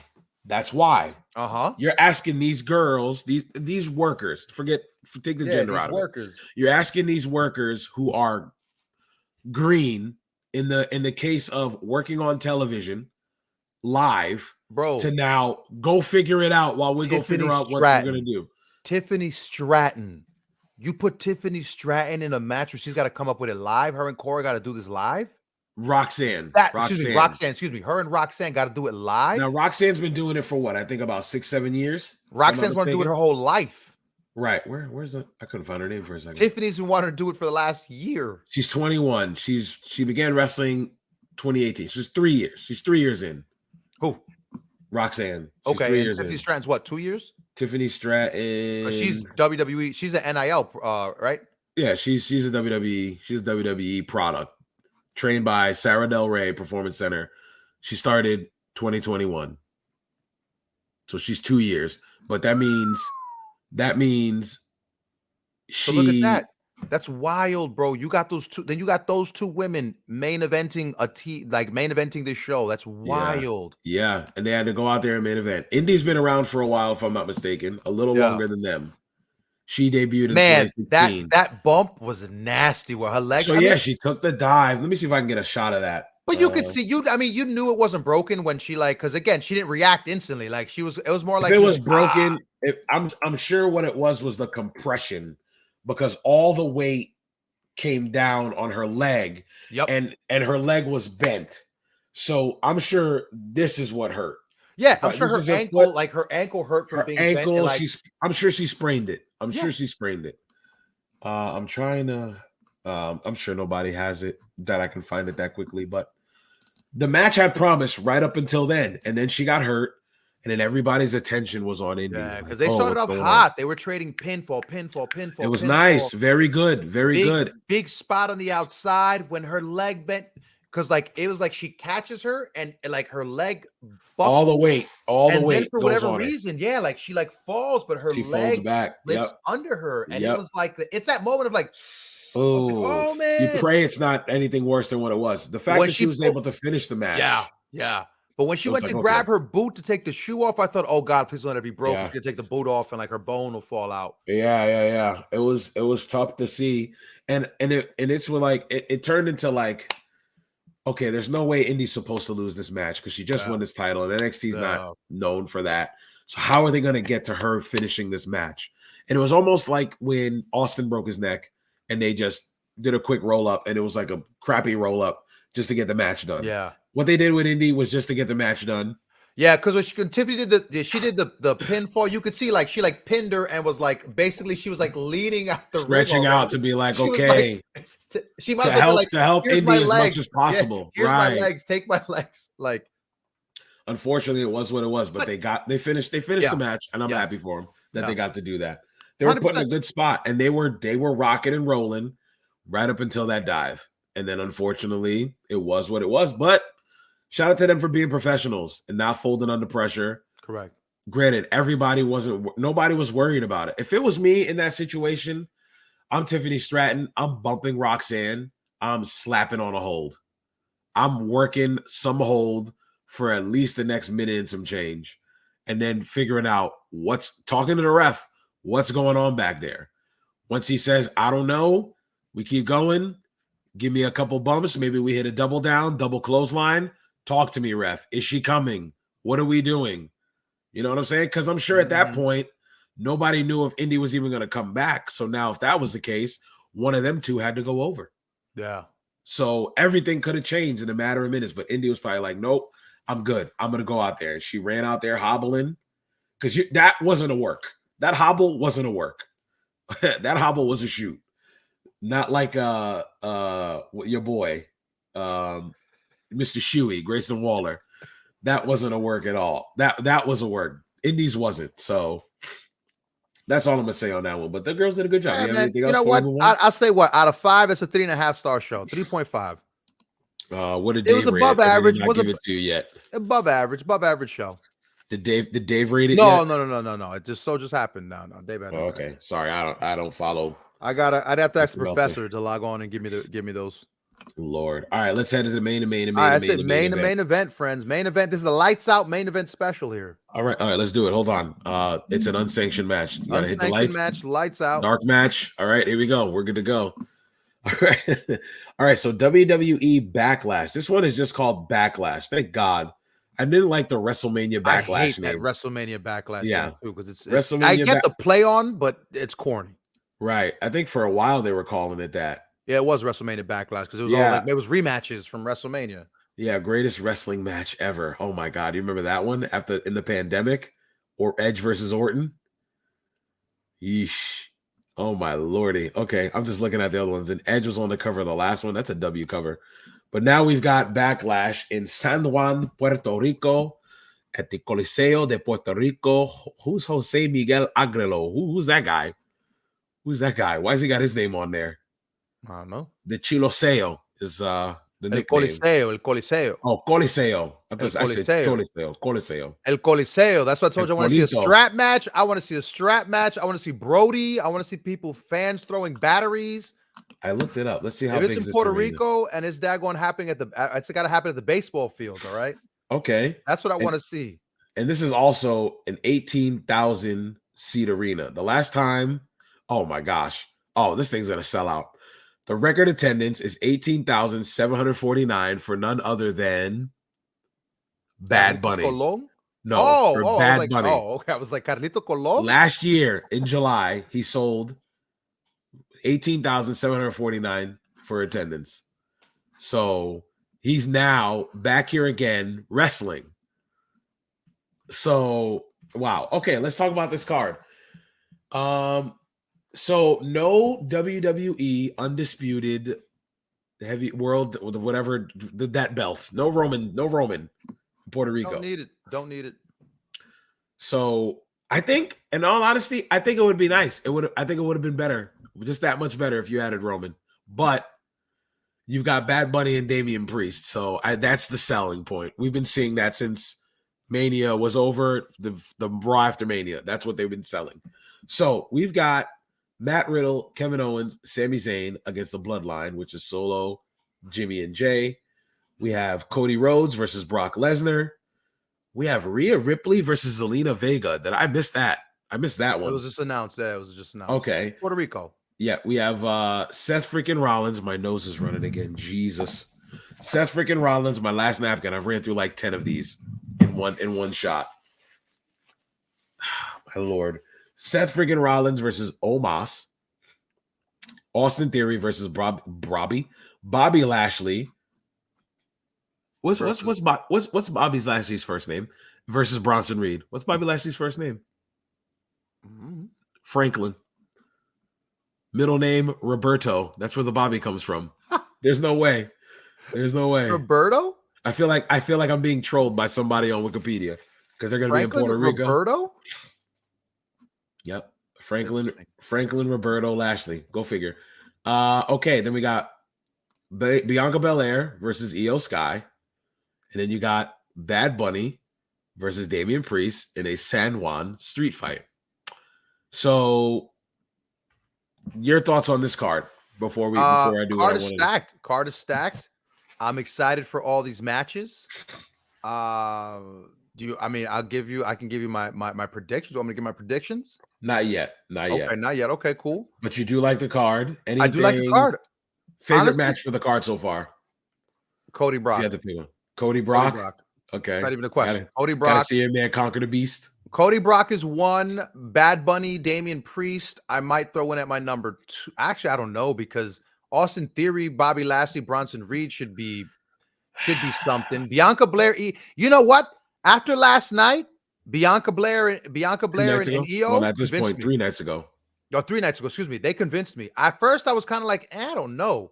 They kind of can work though. You don't ever forget that. Io and her had some chemistry, and they were going back and forth with each other. They had some chemistry, her and Bianca. Yeah. I want to see that 6-man. I hope the 6-man gives the vibes. 6-man's gonna slap. I think the 6-man should give us vibes of a car crash. I think that's our car crash of the night, besides the street fight. If the freaking WrestleMania was anything, then yes, that should be our car crash for the night. Right. We should see, as the Usos said, even if they get thrown a super kick party, they're gonna fight back. Right. Okay. This is what I wanted to ask you. What's your main event?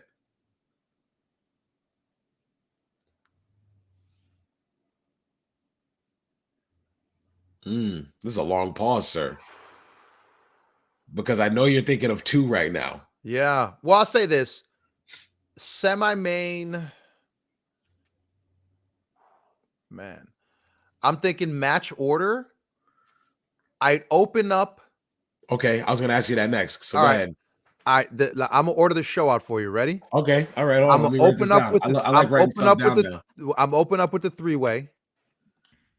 Hold on. Backlash. I'm gonna start off hot. That 3-way with that 3-way, Bobby Lashley, Bronson Reed, Austin Theory. Okay, U.S. title match. Okay. Yep, U.S. title. Yep. Then from there, we're gonna move to Seth Franklin Rollins versus Omos. Franklin Rollins. Yep. Okay. Then we'll do Bianca Belair, Io Sky, blah blah blah. Raw Women's. Yep. Okay. What else you got? I'll do 1, 2. Why not? Then we'll do Cody and Brock. Wow, 4. Yeah, because Okay. because I was thinking Rhea Zelina, but I'm thinking I think Rhea's gonna get higher up on the card. I don't think they're gonna put Rhea that down low. And because Zelina Vega's Puerto Rican, again, they're gonna show her love. She's gonna get Or all they low. they're either gonna open with the 3-way or they're open up with Rhea versus Zelina. Because that Zelina pop is just for the people. Mm-hmm. This match was just announced for the people, and the main event's going to be Riddle, Kevin, Sammy. The Bloodline. Hold on. You skipped. We're only on match 5. We're only on match 5. You got to give me at least 2, 3 more. 5, 6, 7. You gave me U.S. title, Seth Omos, Raw Women's, Cody Brock. Okay, Cody Brock, Rhea Zelina. Oh, SmackDown Women's. Yep. Bob Bunny, Damian Priest. Actually, Bunny no. Bad Bunny, Damian Priest has to go before Zelina because that match has to calm people down before you get to the main. Okay, so Bunny. It'll Priest, be Bob Bunny, 5. Damian, then Rhea Zelina, then you end on Matt Riddle. Damn, would you have that high up on the card though? 7 is Bloodline. Your 6-man. Yeah, your 6-man's your. It's not that, but it's that. See, it's the Rhea Zelina match is going to throw me off because I think Zelina's going to get a monster pop. Let me clear my nose. Oof. Okay, I'm going to start with the 6-man. I think the 6-man will start the show.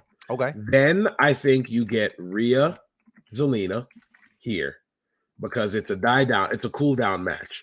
Rhea's going over. I agree. Zelina's going to get the pop, but I think that's all the match is for. The match is just for the pop. I don't think I agree with that. I think Rhea Zelina there at 2. Then I will go with you with Bianca, Raw Women's. The women's match is back to back. Ooh, okay. Let me switch that. Ooh, okay. We'll go U.S. title here then. I'd either put U.S. title or Seth. And then I would that's a cool down match. I would say Rhea, not Rhea. I would say Raw Women's. Women's. Give me Seth Omos at 5. Give me Cody Brock 6. Give me Bunny Priest main event. That's my main event. Bunny Priest. He's the reason why that place is going to sell out. Okay. He's been the main story since Raw after Mania. Okay. I think Bunny Priest is my main event. So just to recap. You know what? You may have just convinced me. Bunny, Damian Priest main event. That makes sense. So do you want to switch? Or do they open that? Do they open with Bunny Priest? Nah. The people came to see Bunny wrestle. The people came to see him wrestle. That's what's packed out the place. Besides the fact that it's the WWE. But if I'm treating this like an indie show, does Cody and Brock open the show? Knowing Brock Lesnar, yes. That's why I just thought about that. Does Cody Brock open the show? It could. Oh man, that would be a good wild possibility. If it opens up the show. Cody Brock opens up. That would be wild. It could be a good possibility. But Can I tell you, I love the fact that we can't decide what match opens up the card. I love the fact that we're sitting here going, you know what? All these matches could set the card up. And there's no championship match, main championship match. Yeah. On the card. So wow. Yeah. All right. I'm excited. I don't know if you want to add anything else. I'm excited for the show. Me too. I'm hyped for the show. It's next weekend. Yeah. Did I say that? Next weekend, May 6th. Yep, May 6th, 2023 in San Juan, Puerto Rico at El Coliseo. I'm not saying the rest of that. That's a long name. There's a whole yeah. So yeah. Hey, we're done, right? Wave that pencil. Yo, anything else you want to add? Anything else I want to add? You know what? What do you think about post-draft to discuss our draft talk? Actually, we can talk about this off air. We're not talking about this on air. We're not talking about. We'll talk about this off air. Are you thinking about bringing a panel? I was not the panel. Maybe I was like, but we maybe bring the professor on for Maybe that. bring I Professor feel on like, for his takes. 'cause Okay. I feel like, or I think, Okay. or Shay too, because it is their era of wrestling. Like it's their Draft era is of their draft. thing. Draft That's is their thing. Yeah, Yeah, I feel like let's they would be see. the voices to talk about the draft. The next time we're on, it'll be mid-May. This will have passed. Backlash will have passed. And the word, draft I had to figure, and we commence. got to do tap Professor during the summer because that's when he's got the most time because he's off of his shoot job in the summer. Yeah. So Okay. we might have to tap him most weeks. All right. Anyway, works for me. the pencil's waving. All this right, has been a music's lights playing. out segment, y'all. Thank y'all real quick. Appreciate y'all. Another fun episode. My guy, Frank Champion. You're not about to take my spot, are you? Nah, I know I'm just saying, man, I'm having fun. I'm having fun. This is a good one. Been a good time. I feel like this episode's called Everybody Loves Punk. It's episode 31, but like I feel like this was a good all-around show with everything we talked about. It wasn't just about CM Punk. I thought when we started it was just gonna be about Punk. But once we started diving into it, I was like, this is nonsense. So I'm okay with how this show went.